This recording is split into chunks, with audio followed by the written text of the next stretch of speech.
शान्तरायतिमिरूपशान्तये शान्तपावनमचिन्त्य वैभवं तं नरं वपुषि कुञ्जरं मुखे मन्महे किमपि तुन्दिलं महः शरणं करवाणि शर्मदं ते चरणं वाणिचराचरोपजीव्यं करुणामसृणैः कटाक्षपातैः कुरु माम् अम्ब कृतार्थसार्थवाहम् शारदा शारदाम्भोजवदना वदनाम्बुजे सर्वदा सर्वदास्माकं सन्निधिः सन्निधिं क्रियात् विमलपटी कमलकुटी पुस्तकरुद्राक्ष शस्तहस्तकुटी कामाक्षि पक्ष्मलाक्षी कलित विपंची विभासि वैरिंची वागर्थाविव संपृक्तौ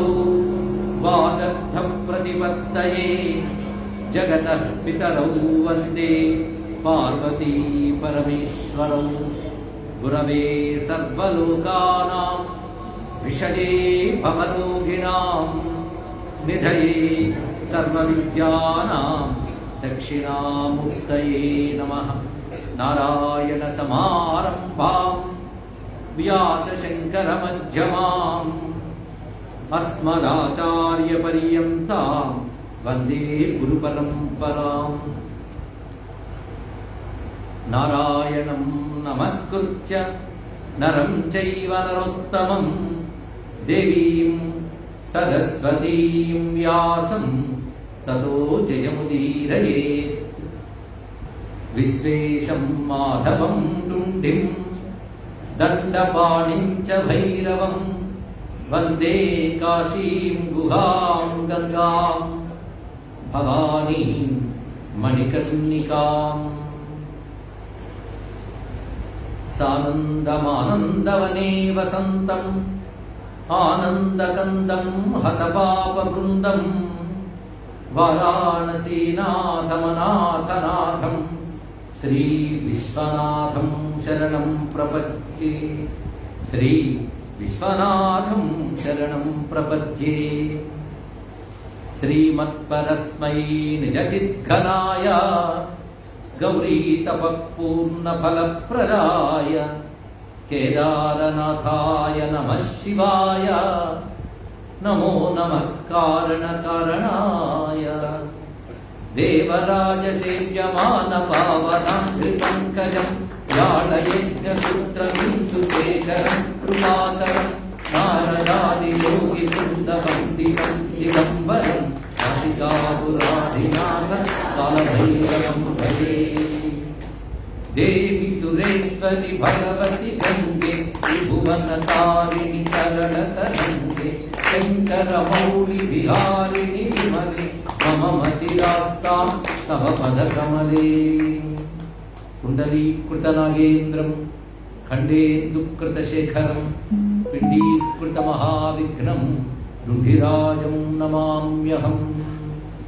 शिवाय गुरवे नमः शिवाय गुरवे नमः शिवाय गुरवे नमः शिवाय गुरवे नमः शिवाय गुरवे नमः शिवाय गुरवे नमः श्रीमात्रे नमः श्रीमात्रे नमः श्रीमात्रे नमः श्रीमात्रे नमः श्रीमात्रे नमः श्रीमात्रे नमः श्रीविष्णुरूपाय नमः शिवाय श्रीविष्णुरूपाय नमः शिवाय श्रीविश्वनाथाय नमः शिवाय श्रीविश्वनाथाय नमः शिवाय केदारनाथाय नमः शिवाय केदारनाथाय नमः शिवाय। त्रयस्त्रिंशत्कोटि देवता सहित गंगान्नपूर्णांबिका विशालाक्षी भवानी समेत श्री काशी विश्वेश्वर ज्योतिर्लिंग स्वामिने नमो नमः। కాశీ మాత నమస్కరించుకుంటూ అయితే ఈసారి ఏం మాట్లాడతారు అనగానే నాకు వెంటనే భవానీదేవిని భావించుకుందా అనిపించి భవానీ భావన అనొక శీర్షిక పెట్టుకోవడం జరిగింది. అంటే భవానీదేవిని భావించడం, భావిస్తే ఏమొస్తుందంటే భావిస్తే భవానీ వస్తుంది. అందుకే భవానీ భావనాగమ్య అని మనం అనుకుంటున్నాం. భావనకి దొరికేది భవానీ. అసలు భగవంతుని మనం అనుగ్రహం పొందడానికి పెద్ద మాధ్యమం ఏంటంటే భావనే పెద్ద మాధ్యమం. భావనతో భగవంతుడు దొరుకుతాడు, భగవతి కూడా దొరుకుతుంది. భావనా బలం ఎంత గట్టిగా ఉంటే భగవద్ అనుగ్రహం అంత తొందరగాను సంపూర్ణంగాను మనం పొందగలం. భగవంతుని పొందడానికి మనకి భగవంతునికి మధ్యన మాధ్యమం భావనయే. అందుకే ఉపాసనలో భావన చాలా ప్రధానము అని చెప్తారు ఇక్కడ. భావన రెండు విధాలు, లేనిదాన్ని భావించడం ఒకటి, ఉన్నదాన్ని భావించడం ఒకటి. లేనిదాన్ని ఎందుకు భావిస్తామంటే అలుగు లేదు కనుక. మరి ఉన్నది భావించడం ఎందుకండి? కనబడుతూ ఉంటే కదా. అంటే భగవంతుడు కనబడే వస్తువు కాదు, కానీ ఉన్న వస్తువు కనుక లేనివాడిని భావించడం కాదు, ఉన్నవాడిని భావించాలి. కానీ చిత్రం ఏంటంటే ఇంద్రియాలకు గోచరించడు లేదు గోచరించదు. ఏదైనా భగవతి అయినా భగవంతుడైనా పరమాత్మ ఇంద్రియాలకు గోచరించే విషయం కాదు కనుక అది కూడా భావనా విషయమే అవుతుంది. అయితే లోకంలో లేని విషయం మనం ఎక్కువ భావిస్తూ ఉంటే తప్పకుండా ఏదో ఒక అనుభవం కలగడం మనకు తెలుసు. ఏదో ఒక ప్రమాదకరమైన అంశము ఏదో మనం ఎక్కువ భావిస్తే దాని ప్రభావం మనస్సు మీద పడుతుంది, శరీరం మీద పడుతుంది. మనం చూస్తూనే ఉన్నాం. ఆనందకరమైన విషయాన్ని ఎక్కువ భావించినా దాని ప్రభావం కూడా కనబడుతుంది. లేని వస్తువును భావించడమే ఇలా ఉంటే ఉన్న వస్తువును భావించడం అనేటువంటిది ఇప్పుడు భగవద్ విషయంలో మనం చేయవలసింది. అంటే ఉన్నవాడేది కదా భగవంతుడు లేదు అమ్మవారు. ఉన్నవారిని మనం భావిస్తున్నాం. ఉన్నవారిని భావించాలంటే భావించడానికి కూడా పద్ధతి ఉంది. అది తెలిస్తే భావనాగమ్య అర్థమవుతుంది. భావనకు లభించున్నది అని అర్థం. భావన ఎలా చేయాలి అనే దానికి ఉపనిషత్తు కూడా ఉంది. భావన ఉపనిషత్తు దానిలో అమ్మవారిని ఎలా భావించాలో చెప్తాడు. ఆ పద్ధతిలో భావిస్తే అమ్మవారు తప్పకుండా లభిస్తున్నది కనుక భావనాగమ్య. అంటే భావనకు కూడా పద్ధతి ఉందన్నమాట. ఎందుకంటే లేని వస్తువుని ఇష్టానుసారం భావించుకోవచ్చు, కానీ ఉన్న వస్తువుని ఇష్టానుసారం భావించడం కాదు. శాస్త్రం చెప్పింది మన ఇష్టం చేసుకుని ఆ ఇష్టానుసారం భావించాలి అని అర్థం. అంటే శాస్త్ర పద్ధతిలో భావించాలి. అంటే శాస్త్రీయ భావన అవసరం. శాస్త్రీయ భావన ఎలా ఉంటుంది అంటే భగవద్ విషయంలో భగవంతుడి గురించి శాస్త్రం ఏం చెప్పిందో తెలుసుకుని దాన్ని భావించాలి అన్నారు ఇక్కడ. భగవంతుడి శాస్త్రం ఎలా చెప్తుందంటే మామూలుగా రూపవర్ణన మనకు తెలుసు. శివుడు అంటే ఎలా ఉంటాడు, అన్నపూర్ణ అంటే ఎలా ఉంటుంది, కామాక్షి అంటే ఎలా ఉంటుంది, లక్ష్మీదేవి ఎలా ఉంటుంది, సరస్వతి, రాముడు, కృష్ణుడు, వీళ్ళ పేర్లు చెప్పగానే వద్దన్నా మనకు వాళ్ళ రూపం భావనలోకి వస్తుంది. ఈ భావన మన ఇష్టానుసారం చేస్తున్నామా అంటే శాస్త్రం వర్ణించిన ప్రకారం మనం భావిస్తున్నాం. అదే శాస్త్రీయ భావన. అంటే రాముడు మన ఇష్టం వచ్చినట్టు ఊహించం. శాస్త్రంలో ఏది ప్రసిద్ధిగా ఉన్నదో ఆ రూపాన్ని అలాగే తెలుసుకుంటాం. అందుకే ఎలా భావించాలనడానికి మనం ఏ స్తోత్రం చేసినా మంత్రం చేసినా ముందు రూపవర్ణన చేస్తారు. అరుణాం కరుణాతరంగితాక్షిం ధృత పాశాంకుశ పుష్పబాణ చాపం అణిమాధివిరావృత మయూకై అహమిత్యేవ విభావయే అన్నాడు ఇక్కడ. అంటే భావిస్తున్నాను అన్నాడు ఇక్కడ. అది విశేషంగా భావిస్తున్నాడు. అది విభావయే. ఎలా భావిస్తున్నా అంటే ఎర్రని కాంతులతో ప్రకాశించే తల్లి, కరుణని తన కడకంటి చూపుల్లోంచి నిరంతరం ప్రసరింపజేస్తున్న జగన్మాత, 4 చేతుల్లో చెరకవిల్లు, పువ్వుల బాణాలు, పాశాంకుశాలు ధరించినటువంటి ఆ తల్లిని నేను ఇలాగ ఇతి అంటే ఈ విధముగా విభావయే భావిస్తున్నాను. ఎవరిని భావిస్తున్నాను? భవానీ అని పెట్టానన్నాడు. అక్కడే భవానీ శబ్దం మనకు కనబడుతుంది. అంటే లలితా సహస్రనామ స్తోత్రం ప్రారంభంలో చేసే ధ్యాన శ్లోకంలో అమ్మవారి పేరేం చెప్పబడుతుంది? మొత్తంలో భవానీని భావిస్తున్నాను. ఎలా భావిస్తున్నావు? ఇది ఇలా ఈ విధముగా భావిస్తున్నాను అన్నాడు. ఏ విధముగా అంటే అరుణాం కరుణాతరంగతాక్షి ధృత పాశ అంకుశ పుష్పబాణ చాపం అణిమాధివిరావృతాం. అంటే అమ్మవారి శ్రీచక్రం మధ్యలో ఉంటే ఆ త్రైలోక్య మోహన చక్రం అనబడేటువంటి ఆవరణ చివరకున్నదో అక్కడ అణిమ ఇత్యాది దేవతలు ఉంటారు. వాళ్ళు మొదలుకొని బిందు చక్రం వరకు ఉన్న దేవతలందరినీ కలుపుకుంటే అమ్మవారి జ్యోతిలో ఉంటే వాళ్ళందరికీ కిరణాల్లో శక్తులు ఉన్నారు. ఆ శక్తుల మధ్యలో అమ్మవారు ఎలా ఉన్నారంటే కిరణాల మధ్య సూర్యుడిలో ఉన్నారు. అద్భుతమైన భావం ఇక్కడ. కిరణాల మధ్య సూర్యుడు అంటే సూర్యుడు అక్కడ కూర్చుంటే కిరణాలు అక్కడికి చేరలే.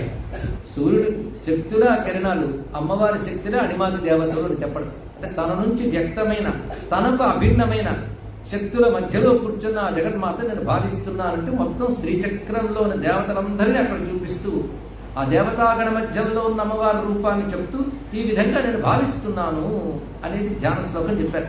అలా అమ్మవారిని రూపభావన అంటారు ఇక్కడ. దాని తర్వాత మంత్రభావన. అమ్మవారికి ఒక మంత్రం ఉంటుంది. మంత్రం లేకపోతే నామం ఉంటుంది.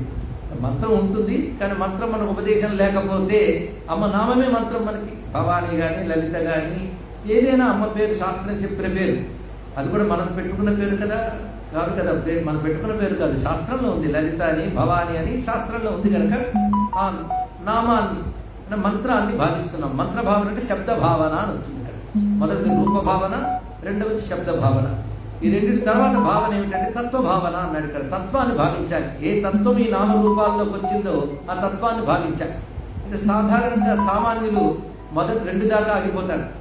అలా ఆగిపోతే ఎప్పుడు సామాన్యులకు ఉంటే బాగుంటుంది కదా, అసామాన్య స్థితికి వెళ్ళాలి.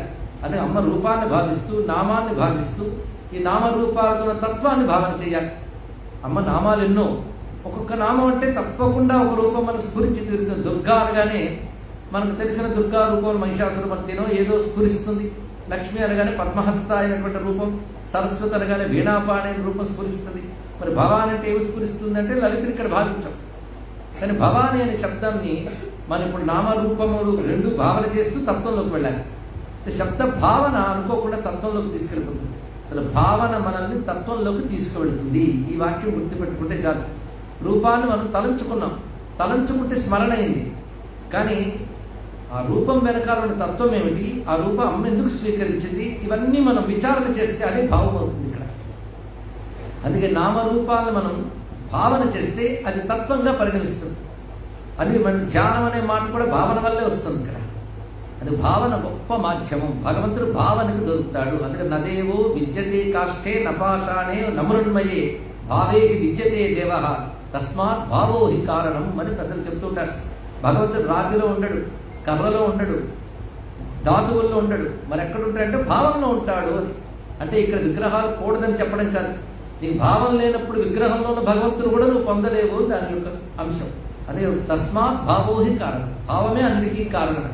అది భావగ్రాహి మహేశ్వర, భావగ్రాహి జనార్దన అని కూడా పెద్దలు చెప్తుంటారు. భగవంతుడు భావాన్ని మాత్రమే స్వీకరిస్తాడు అని. భగవంతుడు మనకి ఏది ఇచ్చినా ఇవ్వకపోయినా భావం ఇచ్చాడు కదా, భావించుకోవచ్చు. అది మన పూజల్లో 30 భావం లేదు. అశ్వానారోహయామి, రథానారోహయామి, గజానారోహయామి అంటే రథాలు గజాలు భావిస్తే కానీ మనం తీసుకురాం. మనకి ఇక్కడ సులభంగా భావంతో భగవంతుడిని పొందుతాం. అందుకే భావములోన భాగ్యమునందులు గోవింద గోవిందయ్యని కొలువు మనస అన్నారు అన్నమయ్య కూడా. అది భావనకు అంత బలం ఉన్నదండి. అయితే భవానీ భావన అనే మాటలు చాలా విశేషంగా ఉన్నాయి. అయితే భవానీ భావనాగమ్య, భవారణ్య కుఠారిక, భద్రప్రియ, భద్రమూర్తి, భక్త సౌభాగ్యదాయిని, భక్తిప్రియ, భక్తివశ్య, భక్తిగమ్య, భయాపహ. లలితా సహస్రనామాలు చాలా మందికి తెలిసినవే. అయితే ఈ జీవుడు చెప్తున్నటువంటి భాష్యం కూడా విన్నవాళ్ళు చాలా మంది ఉన్నారు. ఈ 10 నామాల్లో భవానీ విద్య అనే మంత్రశాస్త్ర విశేషం దాగి ఉంది అని వేత్తలు తెలియజేస్తూ ఉంటారు. ఈ నామాలన్నీ భకారంతోనే మొదలవుతాయి. ఇందులో భవానీ విద్య స్వరూపం చెప్పారు, అది ఏ విధంగా ఉపాసన చేయాలో చెప్పారు, ఉపాసిస్తే ఫలితం ఏంటో చెప్పారు. ఇంకేం కావాలి ఇంతకు నుంచి ఒక విద్యను ఆవిష్కరించడం ఇంతకంటే గొప్ప పద్ధతి ఉంటుందా? భవానీ, ఆ భవానీ ఎలా దొరుకుతుందని భావనాగమ్య, భావిస్తే ఏమొస్తుంది? భవారణ్య కుఠారిక, సంసారం అనేటువంటి భయంకరమైన అడవి పట్ల గండ్రగొడ్డల్లా ఉంటుంది అమ్మవారు. గండ్రగొడ్డలు ఎలాగైతే చెట్లని తెగ నరుకుతుందో, ఈ సంసారం అనే భయంకరమైన అరణ్యంలో ఉన్నటువంటి ఈ విషవృక్షాలన్నింటినీ అమ్మవారు అలా నరికివేస్తారు. అంతేకాదు ఆవిడ స్వభావం మంగళం. ఆవిడ స్వభావం మంగళకరంగా ప్రవర్తిస్తే ఆవిడకి ఇష్టం. మంగళకరమైన భావనలు, మంగళకరం అంటే సద్భావనలు, ధార్మిక భావనలు, ఇవన్నీ కూడా సాత్వికమైనవి, ధార్మికమైన భావనలు మంగళం అంట. మంగళానికి మరొక పేరే భద్రం. అమ్మవారికి భద్రం అంటే చాలా ఇష్టం. మనం భద్రం కన్నే శ్రీరామ దేవాహ అంటూ ఉంటాం కదా. అందుకు భద్రంగా మనం జీవిస్తే, భద్రమైన ఆలోచనలు, భద్రమైన ఆచరణలు చేస్తే అమ్మవారికి చాలా ఇష్టం. అందుకు భద్రప్రియ అన్నారు. అంతేకాదు ఆవిడ మూర్తే భద్రమూర్తి. అంటే మంగళమంతా మూర్తి భవిస్తే అమ్మవారు. ఆవిడ పేరు సర్వమంగళ, అన్ని మంగళములు ఆవిడవే. అదే సర్వమంగళ మాంగళ్యే శివే సర్వార్థ సాధికే అంటాం కదా. అందుకే భద్రప్రియ భద్రమూర్తి అన్నారు. అంతేకాదు భక్త సౌభాగ్యదాయిని, భక్తులకి సౌభాగ్యమును ప్రసాదిస్తున్నది. భవారణ్య కుఠారిక ఒక ప్రయోజనం, భక్త సౌభాగ్యదాయిని మరొక ప్రయోజనం. సాధన ఏమిటి? భావన. స్వభావం ఎలా ఉండాలి? భద్రంగా ఉండాలి. అయితే మంత్రం, తంత్రం ఇవన్నీ తెలియాలండి అంటే భక్తి లేకుండా అవేవి చేసినా లాభం లేదు. అవేవి లేకపోయినా భక్తి ఉంటే సంతోషిస్తుంది అమ్మవారు. భక్తి అంటే దృఢమైనటువంటి శ్రద్ధతో, అంటే విశ్వాసంతో, ప్రేమపూర్వకంగా అమ్మవారిని ఆశ్రయించడం. భక్తి అనే దాని గురించి చెప్పాలంటే ఒక పూట ఉపన్యాసం సరిపోదు. భక్తికి అనేక రకాల, గౌణ భక్తి నుంచి ముఖ్య భక్తి వరకు అనేక రకాల నిర్వచనాలు ఉన్నాయి. భక్తిలో మనం ప్రవేశించామంటే ఇంకా ఇంకా ఉన్నత స్థితికి వెళితే అది పరాభక్తి అవుతుంది. పరాభక్తి లభిస్తే ముక్తి వేరే అక్కర్లేదు, పరాభక్తి ముక్తి అంటారు. అలాంటి భక్తి అమ్మవారికి చాలా ఇష్టం. అది భక్తి ప్రియ. భక్తికి ఎంత ప్రాధాన్యం ఇచ్చారంటే నొక్కి ముమ్మార్లు చెప్పారు.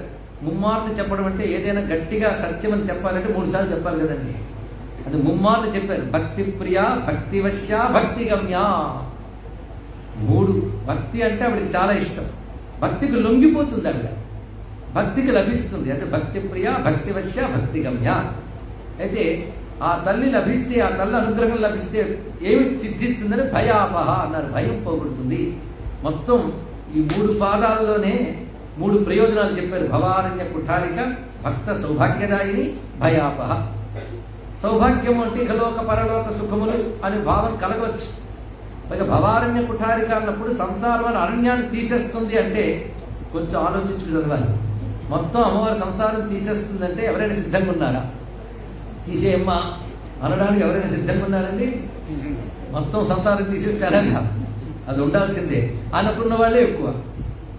కానీ అసలు కైవల్యం ఎప్పుడు వస్తుందంటే సంసారం పోతే కానీ రాదు. ఎందుకంటే సంసారం లేనిది ఉన్నట్టు కనబడుతుంది. అమ్మవారు ఉన్నారు లేనట్టు కనబడుతుంది.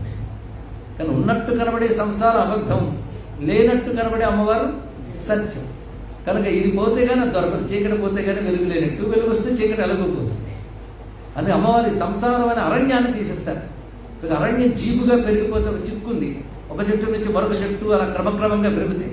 అది జన్మలు కూడా కర్మలతో మొలకెత్తు పెద్ద అరణ్యంలా తయారైపోయింది. ఎక్కడిక దరిదాపు ఆది అంతం తెలియకుండా ఉన్నది. అలా దాన్ని తొలగించడమే కాదు భయాపహ, భయాన్ని తొలగిస్తుంది. ఈ భయం అనేది కూడా సాపేక్ష శబ్దం. ఒక్కొక్కడికి ఒక్కొక్క భయం. పరీక్షలు రాసేవాడికి పాస్ అవుతాననేది భయం. అవన్నీ దాటి ఉద్యోగంలో వచ్చాక వాడికి రోజు ఎన్నో భయాలు. కనుక విశ్వంలో అన్ని భయాలే. అయితే అసలు భయం ఏంటో తెలుసుకోవడానికి కూడా తెలివితేటలున్నాయి. అసలు భయం ఏమిటి అంటే ప్రహ్లాదుడు చెప్తాడు అసలు భయం ఏమిటో. నీ నరసింహాకృతి చూచి నే వరద పూర్ణ క్రూర దుర్వార దుర్భర సంసార దవాగ్నికి వెరదు నీ పదాశ్రయం చేయవే అని అడుగుతాడు. స్వామి నరసింహస్వరూపం చూసి నాకేం భయం కలగట్లేదు, మిగిలిన వాళ్ళు భయంతో వణికిపోతున్నారు, కానీ మా నారాయణని తెలిస్తే భయం ఉంది. అది మాకేం భయం లేదు. భయం దేనికంటే సంసారం చూసి భయపడాలి. అడుగడుగునా భయం తప్ప ఈ సంసారంలో సుఖం లేదు. ఉందేమని భ్రాంతి మాత్రం చచ్చే వరకు ఉంటుంది. అది భ్రాంతి అని తెలిసేటప్పుడు చచ్చిపోతాం. అది ప్రమాదం. అది భయం తప్ప మరొకట్లేదు. అయితే భయం అంటే ఏమిటంటే మళ్ళీ శాస్త్రానికి శాస్త్రంతోనే సమాధానం చెప్పాలి. మనం ఇచ్చే నిర్వచనానికి సరిపోదు. భయానికి శాస్త్రం ఏం చెప్తుందంటే ద్వితీయాద్వై భయం భవతి అన్నది. బ్రహ్మము తప్ప మరొక వస్తువు ఉంది అని అనిపిస్తే అదే భయం. రెండవ వస్తువు వల్ల భయం కలుగుతుంది అన్నారు పెద్దలు. రెండవ వస్తువు ఉంటే భయం వస్తుంది. అవునా లేదా మనం ఆలోచించాలి. మనం ఒక్కరూ ఉన్నట్టు భయం లేదు, మనం గుర్తుంటేనే భయం. కొంతమంది ఎవరు లేకపోతే భయపడుతుంటారు. ఎవడో వస్తాడని భయం అందులో దాగుంటుంది. ఒక ఆయన అన్నాడు నేనున్నాను భయపడుతున్నాడు, అదే నా భయం నాయన అన్నట్టు. కనుక ఉన్నాడు అంటే ఇంకో వస్తువు రెండవది ఉంటే భయం వస్తుంది. మరి ఏదో ఒకటి ఉంటే చాలు. ఉన్నది ఒకటే, ఏకం అద్వితీయం బ్రహ్మ అన్నారు ఇక్కడ. ఉన్నది ఒకటే బ్రహ్మ వస్తువు, రెండో వస్తువు లేదు. ఉన్నది అంటే అది భయం. ఎప్పుడైతే ద్వైతం అనేది ఉంటుందో ద్వైత భ్రాంతి ఉన్నంతకాలం భయం ఉంటుంది. ఆ ద్వైత భ్రాంతి ఎలా కలుగుతుందంటే మనం ఎన్ని చర్చలు చేసినా, ఉపనిషత్తులు పారాయణ చేసినా పోదు. ఈశ్వరానుగ్రహం వల్లనే అంటున్నారు ఇక్కడ. ఈశ్వరి అనుగ్రహం కావాలి. ఎందుకంటే ఆవిడ స్వరూపమే బ్రహ్మ విద్యా స్వరూపిణి. ఆ తల్లి అనుగ్రహిస్తేనే ఈ భ్రాంతి భయము రెండు తొలగుతాయి. అది అమ్మవారి ఉపాసన యొక్క పరమ ప్రయోజనం ఏమిటంటే భయాపహ. ఇది పరమ ప్రయోజనము అన్నారు ఇక్కడ. భయాన్ని పోగొడుతుంది. భయం అవిద్యా లక్షణం, భయం అజ్ఞాన లక్షణం. ఈ అజ్ఞాన విద్య తొలగిపోతే అది ముక్తి హేతు. అది అమ్మవారి ఉపాసన. భవానీ ఉపాసన మనకు 3 రకాల ప్రయోజనాలు ఇస్తున్నది. భవారణ్య కుఠారిక, భక్త సౌభాగ్యదాయిని, భయాపహ. 3 రకాలు. ఇంకేం కావాలండి? ఇంతకంటే గొప్ప ప్రయోజనాలు మరి ఉంటాయా? ఈ 3 కలిగించే తల్లిని మనం ఆరాధించే విధానం ఏంటో భక్తి, భావన. ఇది ఇందులో కనబడుతుంది. భద్రం, భక్తి, భావన, భద్రం. 3 భకారాలు. ఆవిడ 3 భకారాలు. భవారణ్య కుఠారిక, భయాపహ, అంతే కదా. సౌభాగ్యదాయిని, భాగ్యదాయిని, ఇవి భకారాలే. ఇక మనకు ఉండవలసిన భకారాలు 3: భక్తి, భద్రం, భావన. అవి ఉన్నాయో లేవో చెక్ చేసుకుంటూ ఉంటే చాలు. కానీ అమ్మవారి పట్ల భక్తి ఉండాలి. మన ప్రవర్తన, మన ఆలోచన, మన జీవితం భద్రంగా ఉండాలి. క్షేమంగా ఉండాలంటే మంగళకరంగా ఉండాలి. భావనా బలం గట్టిగా ఉండాలి. భక్తికి భావనే ప్రధానం కనుక అమ్మవారిని భావించాలి. ఈ భావనలో భాగాలు, ఉపాసనలు ఇవన్నీ వచ్చాయి. ఒక విగ్రహం పెడతాం, అమ్మవారంట దండం పెడతాం.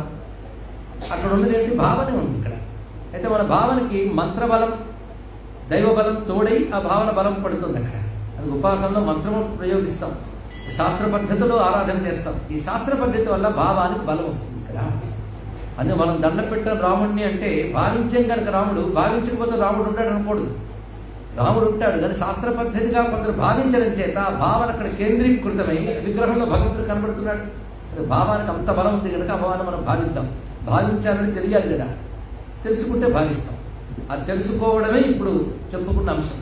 అసలు అమ్మవారికి ఎన్నో నామాలు ఉన్నాయి కానీ భవానీ అనే నామం ఒక విశేషం. అయితే ఇవాళ అది ఎంచుకున్నాం కనుక అది విశేషం అని చెప్తాం, మరొక నామం ఎంచుకుంటే అది విశేషం అంటాం. ఎందుకంటే అమ్మవారి ప్రతి నామం అమ్మవారి యొక్క అవతారమే, ఆవిడ స్వరూపమే. శబ్ద రూపంలో అమ్మవారు ఉన్నారు. ఆ నామాలన్నీ అమ్మవారు ధరించిన శబ్ద రూపాలు కనుక ప్రతి నామము గొప్పదే. కానీ భవానీ నామం శంకర భగవత్పాదుల వారికి ఎందుకో చాలా ప్రీతి. అంత మహానుభావుడికి అది ప్రీతి అయిందంటే ఏదో ఉంటుంటుంది అనిపిస్తుంది. ఎందుకంటే భయావహ అనేది బాగా అర్థం చేసుకుని దానికై బోధ చేసిన మహానుభావుడు జగద్గురువు ఆదిశంకర భగవత్పాదుల వారు. అంటే ద్వైత భ్రాంతిని పోగొట్టి అద్వైత జ్ఞానాన్ని మనకు ప్రసాదించి సంసార భయాన్ని పోగొట్టాడు. అది ఎవరెవరైతే ఈ తాపత్రయంతో సంసారంలో భయంలో తిరుగుతున్నారో వాళ్ళ భయాన్ని పోగొట్టడం కోసం మర్రి చెట్టు మొదట్లో మౌనంగా ఉన్నవాడు మౌనాన్ని మర్రి చెట్టుని వదిలిపెట్టి భూమి మీదకి వచ్చాడు, ఆయన ఆదిశంకరుడు అన్నారు విద్యార్థుల వారు. త్రాతుం లోకాన్ భవదవ శిఖా తాప పాపచ్యమానా అంటే సంసారం అనేటువంటి అగ్ని శిఖల చేత తాపత్రయాలకు లోనేటువంటి వారిని ఉద్ధరించడానికి ముక్త్వా మౌనం వటమిటపినో మూలతో నిష్పదంతి శంభోర్మూర్తి చరతి భువనే శంకరాచార్య రూప అంటారు శంకర విజయంలో విజయారణ్య స్వామి గారు. అది శంభోర్మూర్తి అంటే సాక్షాత్ దక్షిణామూర్తి తన మౌనం విడిచిపెట్టి వ్యాఖ్య మొదలుపెట్టాడు. 4 చేతులు ఉపసంహరించుడు 2 చేతులతో వచ్చాడు, ఆయన ఆదిశంకరుడు అని చెప్పారు. ఎందుకంటే మనల్ని ఉద్ధరించడానికి ఆత్మవిద్యోపదేశిస్తూ రక్షించడం కోసం వచ్చాడయ్యా అన్నాడు. భయం పోగొట్టడానికి వచ్చిన వాడు కదా. ఆయన కూడా మనకి ఏం చెప్పాడంటే ఈ భయాలు పోవాలి అంటే భవానీని పట్టుకోండి అని మనకు బోధించాడు. ఇక్కడ అది బోధించడానికి ఆయన 2 రకాల స్తోత్రాలు రచించారు. ఇప్పుడు భవానీ భుజంగ ప్రియాకం ఒకటి, భవానీ అష్టకం. ఆ మాటకు వస్తే భవానీ అష్టకం కూడా భుజంగ ప్రియాకమే. భుజంగ ప్రియాకం అనేది ఛందస్సు పేరు. ఆదిశంకర భగవత్పాదుల వారు కుమారస్వామిని ఉద్దేశించి సుబ్రహ్మణ్య భుజంగం రచించారు. అక్కడతో ఆగకుండా హరిపై ఒక భుజంగం రచించారు, హరుడిపై భుజంగం రచించారు, అమ్మవారిపై కూడా రచించారు. ఇది భవానీ అని చెప్పబడుతూ 2 రకాల స్తోత్రాలు మనకు కనబడుతున్నాయి. ఇవి కాకుండా తన సౌందర్య రాగంలో కూడా భవానీ నామాన్ని చాలా అందంగా పేర్కొంటారు ఆయన వివిధ స్థలాల్లో. అంతెందుకు మనం చదివే లలితా శాస్త్రమే ఇప్పుడు చెప్పుకున్నాం, మహమిచ్చే విభావయే భవానీ. ఇది అమ్మవారికి ఎన్నో పేర్లుంటూ ఉంటే ఇక్కడ చెప్పిన పేరు ఒక్కటే, భవానీని నేను అరుణాతరుణాతరంగితాక్షిగా భావన చేస్తున్నాను అన్నారు. అందమంతా ఎక్కడుందయ్యా అంటే అహమిచ్చే విభావయే భవాని మన మాటలో ఉన్నది. అది అర్థం చేసుకోవాలంటే మనకి ఆదిశంకర భగవత్పాదుల వారి శరణ్యం అవుతున్నారు. శంకర భగవత్పాదుల వారు భవానీ అష్టకంలో మాట అంటారు, భవానీ భవానీ భవానీ త్రివారం ఉదారం ముదా సంతతం ఏ జపంతి నశోకం నమోహం నపాపం నభీతి కదాచిత్ కథంచిత్ కుతశ్చిత్ జనానాం. భవానీ భవానీ భవానీ అని ఎవడు ముమ్మారులు అంటాడు వాడికి అసలు నా శోకం నా మోహం నా పాపం నా భీతి. వాడి శోకం లేదు, మోహం లేదు, పాపం లేదు, భయం లేదు. మళ్ళీ భయం లేదని వచ్చించండి. శోకము మోహము పాపము భయం ఉండవు. అసలు వినడానికి బాగుంది. శోకం లేకపోతే, మోహం లేకపోతే, పాపం లేకపోతే, భయం లేకపోతే ఇంకేం కావాలి? అంతకంటే గొప్ప జీవితం మనకు తెలియదు. ఈ 4 ఎవరికి ఉండవు అంటే ఎవరు భవానీ అనే నామాన్ని ముమ్మార్లు పలుకుతారో అన్నారు. భవానీ భవానీ భవానీ త్రివారం ముమ్మార్లు. ముమ్మార్లు ఎలా పలకాలి? మన పద్ధతి ఉంది. ఉదారం ముదా సంతతం 3 రకాలుగా పలకాలి. ఉదారంగా పలకాలి. ఉదారం అంటే దాపరికం లేకుండా అని అర్థం సరిగ్గా సరిపోతుందండి. ధారాళంగా కొందరు ఉదారంగా విరాళం ఇవ్వండి అంటుంటారు. అంటే పీనాసి వాళ్ళకి కూడా బాగా సముద్రీభవయ్యా అని అర్థం దానికి. అలాగే అమ్మనామాన్ని కూడా మనం ఏదో 3 సార్లు చాలా అండి 4 సార్లు చాలా అండి అని కాకుండా ఉదారంగా హాయిగా రామకృష్ణ పరమహంస చెప్తాడు, ఎలుగెత్తి ఆనందంగా పలుకు. ఎవడేదో అనుకుంటాడని కాకుండా భవానీని ప్రేమగా హాయిగా పలకాలి. అది ఉదారం. ఆ పలికేటప్పుడు కూడా ముదా ఆనందంగా పలకాలి. ప్రేమిసే బోలు జయమాతాది అంటూ ఉంటారు ఉత్తరాదిలో. ఆనందంగా పలకాలి. అనేటప్పుడు ఆనందం అనుభవిస్తూ పలకాలి. అందుకే ఉదారం ముద ప్రేమ ముప్పిరిగొని వేళ నామము పలికేవారు ఎందరో మహానుభావులు అన్నారు కదా త్యాగయ్య. అందుకే ముదా పలకాలి, ఉదారం ముద. ఎలా పలకాలి? సంతతం. ఏదో ముమ్మాలు చదవమన్నారని సరిపోయింది కానీ ఎల్లప్పుడూ మళ్ళీ చెప్పించారు. 3 మార్లు చెప్పేస్తే ఎల్లప్పుడు ఎలా అవుతుందని 3 మార్లు భావన భావన భావన అయిపోయింది. మరి అలా కాకుండా సంతతం అంటే ఏంటంటే మళ్ళీ ఇక్కడ 3 మార్లు అయితే మళ్ళీ సంతతం ఎలా అవుతుంది? ఇదేదో ఆలోచించవలసిన విషయం. 3 సార్లు అయితే సంతతం ఎలా అవుతుందండి? ఇది ఒకసారి 3 సార్లు కలిపితే అయిపోయింది, ఒక క్షణం కూడా పట్టదు. మరి సంతతం అంటాడేంటి అంటే అక్కడ 3 సార్లు మరో అర్థం చెప్పుకోవాలి అన్నాడు. మనస వాచ కర్మణ, ఈ 3ంటితో సంతతం ఎల్లవేళలా జపంతి. పఠంతి కాదు, జపంతి. ఇక్కడ నామం చదవడం బయటకు అనడం కాదు, జపం చేయాలన్నాడు. మంత్రాన్ని జపం చేస్తాం కదా, అంటే నామం కూడా మంత్రం అయిపోయింది. జపిస్తే నామం మంత్రం అవుతుంది. జపం అన్నప్పుడు రకరకాలు వాచికంగా, ఉపాంశువుగా, మానసికంగా, సగర్భంగా 4 రకాలుగా జపం చేయాలని మనం అనేక ప్రవచనంలో చెప్పుకున్నాం. వాచికంగా అంటే నామాలైతే వాచికంగా చెప్పచ్చు కానీ మంత్రాలు వాచికంగా చెప్పరాదు. ఉపాంశం అంటే బయటకు వినబడదు కానీ పెరుగు కదులుతూ ఉంటుంది. మానసికం అంటే మనస్సుతో చేయాలి. సగర్భం అంటే ప్రాణాయామంతో ఊపిరితో కలిపి చేయడం. ఈ 4 రకాలుగా నామాన్ని చేయవచ్చు. మంత్రాన్ని మాత్రం 3 రకాలుగానే చేసుకోవాలి. వాచికం బయటకు కూడదు మంత్రాన్ని. నామానికి మాత్రం ఆ హద్దు లేదు, హాయిగా చేసుకోవచ్చు. అందుకే దాన్ని ఉదారం అన్నారేమో. ఏ రకంగానైనా చేసుకోవచ్చు, దాచుకోవక్కర్లేదు. అదే సంతతం ఏ జపంతి అంటే భవానీని మనం మంత్రంగానే జపం చేసుకుంటే వాడికి న శోకం న మోహం న పాపం న భీతి. అంటే భవానీ నామం ఉదారం ముద అంటే దాని అర్థం తెలిస్తే ఇంకా ఆనందంగా అంటాం. అర్థం తెలుసుకున్న కొద్ది అనుభూత వస్తుంది కనుక అర్థం ఎందుకు తెలుసుకోవాలంటే పాండిత్యం కోసం కాదు, అనుభవం కోసం. ఒక నామానికి కానీ ఒక శాస్త్రానికి కానీ అర్థం అనుభవం కోసం తెలుసుకోవాలి తప్ప విషయం తెలుసుకుని వాదంలోకి దిగడానికి కాదు ఇక్కడ. అందుకే మన ఉదారం ముద సంతతం చేయడం కోసం భవానీ నామానికి అర్థం తెలుసుకుని ప్రయత్నం చేద్దాం. భవానీ అనే పేరుకి అర్థం ఏమిటి? అసలు భవానీ నామంతో అమ్మవారిని అనేక రకాలుగా పిలుచుకోవచ్చు. లలితా భవాని, దుర్గా భవాని, గంగా భవాని, అన్నపూర్ణ భవాని. అసలు మనం ఉన్నదే భవానీ క్షేత్రం. కాశీ క్షేత్రంలో అమ్మవారు అసలు పేరు భవానీ. మరి విశాలాక్షి అంటారు కదండి, అంటే శక్తిపీఠాలు వచ్చినప్పుడు విశాలాక్షి వచ్చింది. శక్తిపీఠాలు రాకముందు కూడా కాశీ ఉంది. ఎందుకంటే కాశీ శాశ్వత క్షేత్రం కదా, ఎప్పుడు ఉంటుంది కాశీ. శక్తిపీఠాలు ఏదో దక్ష ప్రజాపతి కదా మనందరికీ తెలుసు. ఆ తర్వాత సతీదేవి రావడం, ఆమె యొక్క శరీర భాగాలు శక్తిపీఠాలైనప్పుడు గౌరీ ముఖే అన్నట్లుగా అమ్మవారి ముఖస్థానమైనటువంటి కాశీ క్షేత్రంలో విశాలాక్షిదేవి వచ్చింది. కానీ అంతకు రాకముందు అమ్మవారు ఉండాలి కదా. మరి అమ్మవారు ఎప్పుడు ఉన్నావిడే, తర్వాత శక్తిపీఠాలు ఏర్పడ్డాయని చెప్తున్నాం. మరి అప్పుడు అమ్మవారు ఎలా ఉన్నారు అంటే మొట్టమొదటి శివుడు అమ్మవారు ఇద్దరు కలిసే ఉన్నారు ఇక్కడ. వాళ్ళిద్దరి వల్లే కాశీ ఏర్పడింది. వాళ్ళిద్దరూ ఏర్పరిచారు కాశీని. ఏర్పరిచి ఒకటి ఏమన్నారంటే మనం ఇక్కడ ఎప్పుడు ఉండిపోదాం అన్నారు. ఎప్పుడు ఉండిపోదాం అంటే అప్పుడప్పుడు కూడా వెళ్తారు ఎక్కడికంటే అప్పుడప్పుడు కూడా వెళ్ళని ఇక్కడే ఉంటా ఉన్నారు. అందుకే పార్వతీదేవికి కాశీ గురించి చెప్తూ అది శంభు మన చేతల విముక్తమయ్యుడికి, మన ఇద్దరు ఎప్పుడు విడిచిపెట్టకుండా ఉంటాం కనుక దీని పేరు అవిముక్తం అని పేరు అన్నారు. వాళ్ళు ఎప్పుడు విముక్తము కాదు ఇక్కడ నుంచి అంటే విడిచిపెట్టకుండా ఉంటారు. ఎవరు? శివుడు శక్తి కూడా. మరి సూర్యుడు ఉన్నాడంటే ఆయనతో పాటు వెలుగు ఉంటుంది, పంచదార ఉందంటే ఆయనతో పాటు తీపి ఉంటుంది, శివుడు ఉన్నాడంటే ఆయనతో పాటు శక్తి ఉంటుంది. వాళ్ళిద్దరు వేరు వేరుగా ఉంటేనా? శివుడు ఉన్నా అంటే శక్తి ఉన్నట్టే. వాళ్ళిద్దరు ఉన్నారు. అయితే ఉన్నప్పుడు ఆయన ఎలా ఉన్నాడు? విశ్వేశ్వరుడు. అమ్మవారు ఎవరై ఉంటారంటే భవాని ఆవిడ పేరు. అందుకే మొట్టమొదటి నుంచి ఉన్న ఆ శక్తి పేరు భవాని అనే శక్తి భవానీ రూపంతో ఇక్కడ ఉన్నది. అయితే అమ్మవారు ఎలాంటిదంటే కొన్ని కోట్ల శక్తులు కలిసిన శక్తి ఆవిడ. అనంత శక్తి, అనంత అద్భుత దివ్య శక్తి లసిత యా సర్వపీఠాత్మిక. అనంత అద్భుత దివ్య శక్తులన్నీ అతని దగ్గర ఉన్నాయి. ఇక్కడ పేరుకు ఒక భవానీ కానీ తన నుంచి అనేక రకాల శక్తులను ఆవిడ వ్యక్తపరిచింది. ఆ శక్తులన్నీ ఉన్నాయి కాశీ క్షేత్రంలో. అందుకే అష్టాదశ శక్తి పీఠాలు లేదా 108 శక్తి పీఠాలు శాస్త్రంలో చెప్పిన కష్టపడి తిరగచ్చు దేశమంతా. ఆ శ్రమ పడక్కర్లేదయ్యా, అన్ని శక్తి పీఠాలు కాశీలోనే ఉన్నాయని అమ్మవారే దేవి భాగవతంలో చెప్పారు. అందుకే నా మంత్రం సిద్ధించాలంటే శక్తి పీఠాలు సేవించాలి. శక్తి పీఠాలు ఉన్నదే సాధన కోసం, క్షేత్రం ఉన్నది సాధన కోసం. అని నా శక్తి పీఠాలకి నా మంత్ర సాధకులు వెళ్ళి సాధన చేయాలి. అన్ని శక్తి పీఠాల్లో చేయగలిగినా చేయలేకపోయినా కాశీకి వచ్చి చేస్తే చాలు అమ్మవారు దేవి భాగవతంలో చెప్పారు. ఈ విషయం మనం గతంలో కూడా చెప్పుకున్నాం. అందుకే అమ్మవారు ఇక్కడ భవానీ పేరుతో సర్వశక్తి స్వరూపునిగా ఉన్నది ఇక్కడ.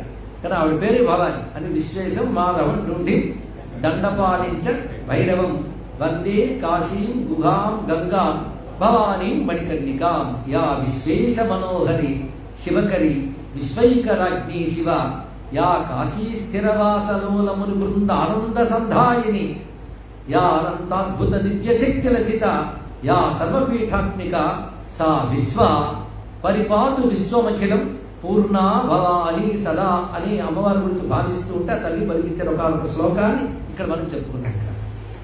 యా విశ్వేశ మనోహరి, ఆవిడ ఎవరయ్యా అంటే విశ్వేశ్వరుని మనస్సును హరించింది ఆవిడ. హరుని హరించింది తల్లి, ఆవిడ మనస్సు హరించింది ఆవిడ. అంటే యా విశ్వేశ మనోహరి శివకరి, శివాన్ని కలిగిస్తూ ఉంటుంది. విశ్వైక రాజ్ఞి, విశ్వానికి ఆవిడ మహారాజ్ఞి, శ్రీమద్ సింహాసనేశ్వరి కదా, శ్రీ మహారాజ్ఞి.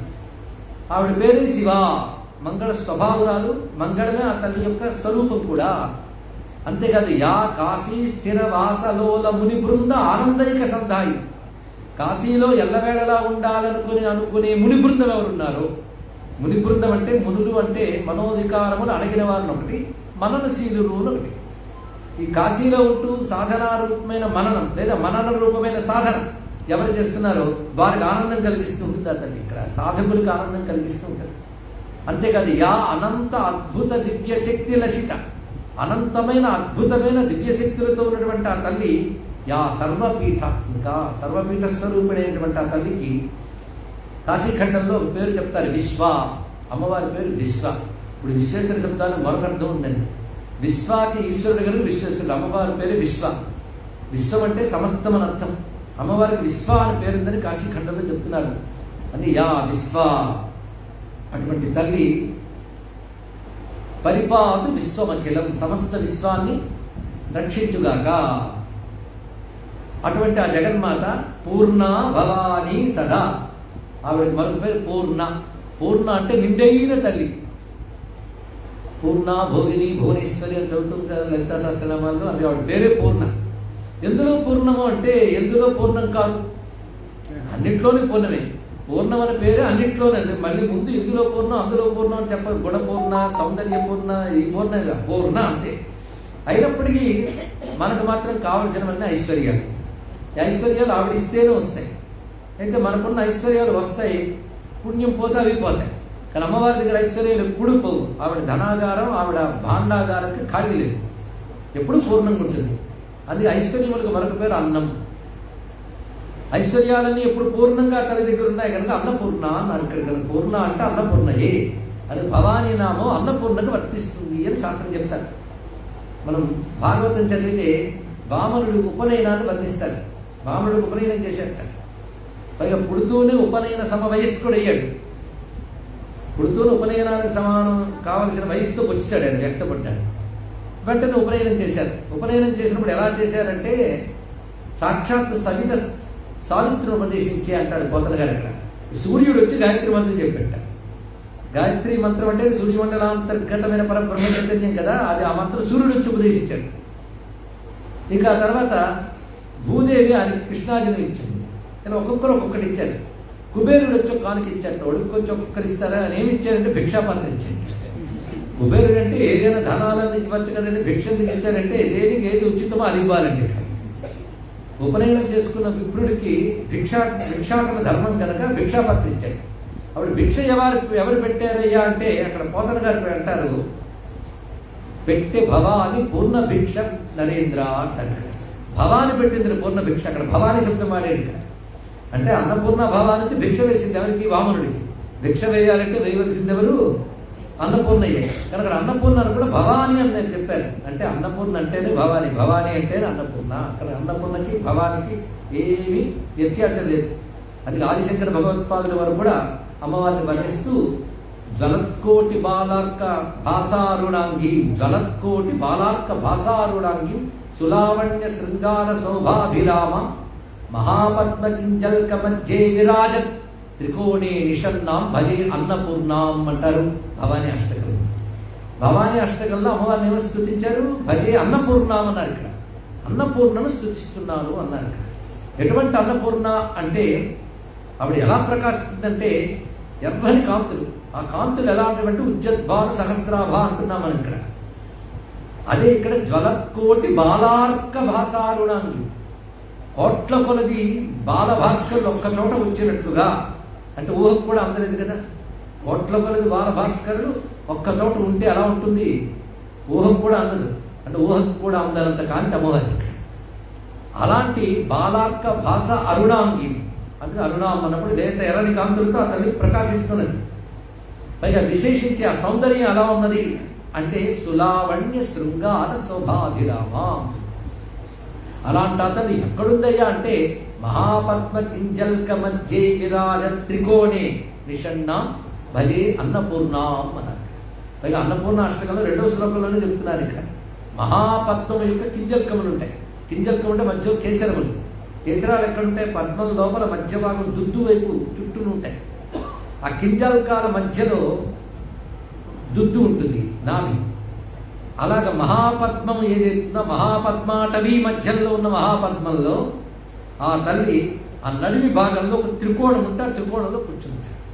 అది ఎక్కడయ్యా అంటే మళ్ళీ చెప్తారు. షడాధార పంకేరుహంతర్విరాజత్ సుషుమ్నాంతరాళేకి తేజోల్లసంతి సుధామండలం ద్రావయంతిం పిబంతిం సుధామూర్తి మీడే చిదానంద రూపాం. ప్రారంభమే ఈ శ్లోకంతో చెప్పారు. షడాధార పంచేరుహంత. మన కనకధార స్తోత్రం తెలుసు, శంకర భగవత్పాదులు 6 ఏళ్ళు అప్పుడు చెప్పారు. కానీ శంకర చరిత్రలో చెప్తారు దానికంటే పూర్వం ఈ శ్లోకం చెప్పారు, భవానీ భుజంగం. అంటే చిన్నప్పుడు మొట్టమొదటి శ్లోకం భవానీయే. ఎంత చిన్నప్పుడు అంటే అది ఎంత చిన్నప్పుడు చెప్పాడో అంత గట్టి శ్లోకాలు పెద్దయ్య కూడా చెప్పాడు. కొంతమందికి వాళ్ళ కవిత్వం చూపిస్తే ఏదో చిన్నప్పుడు అలా రాసేదండి అంటారు, దానికంటే తప్పుడు కనబడతాయి అన్నమాట.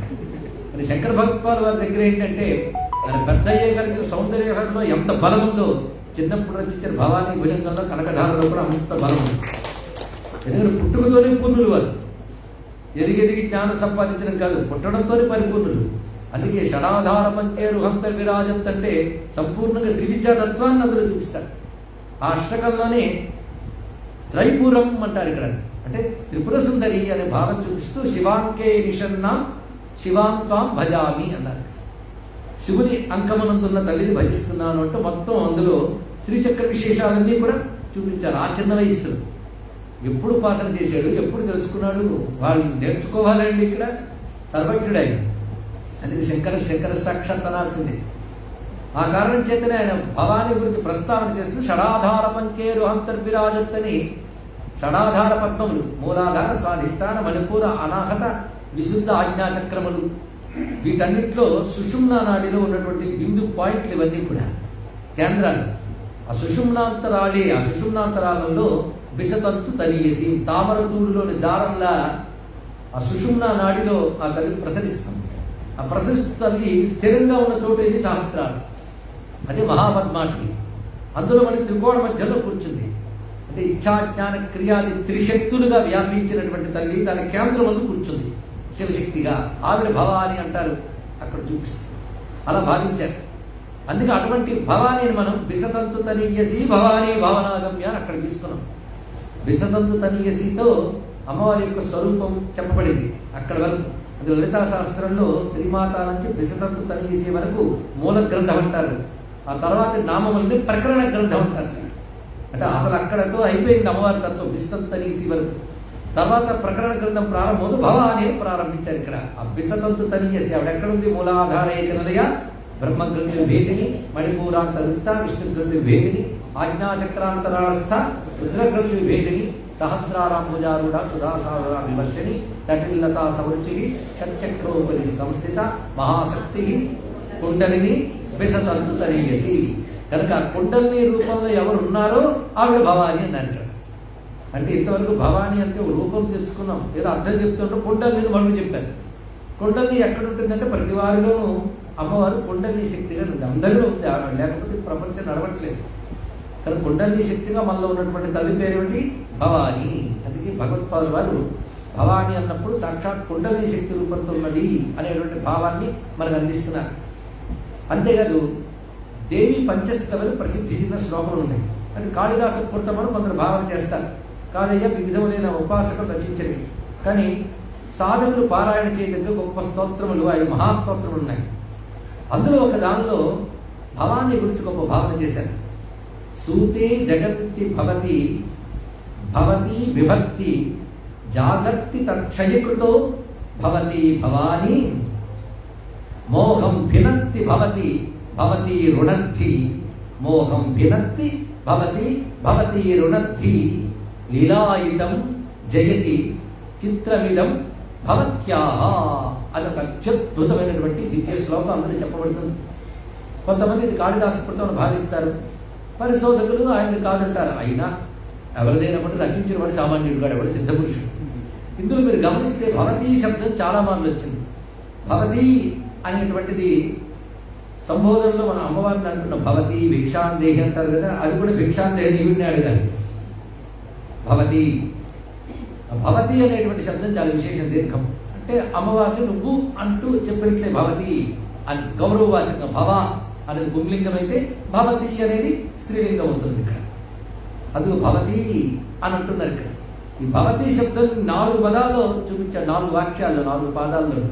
ఒక పాదంలో 2 మార్లు కూడా వస్తుంది, చూపిస్తూ భవాని అంటాడు. ఇక్కడ ఆ విశేషమైన చాలా అందమైనదండి.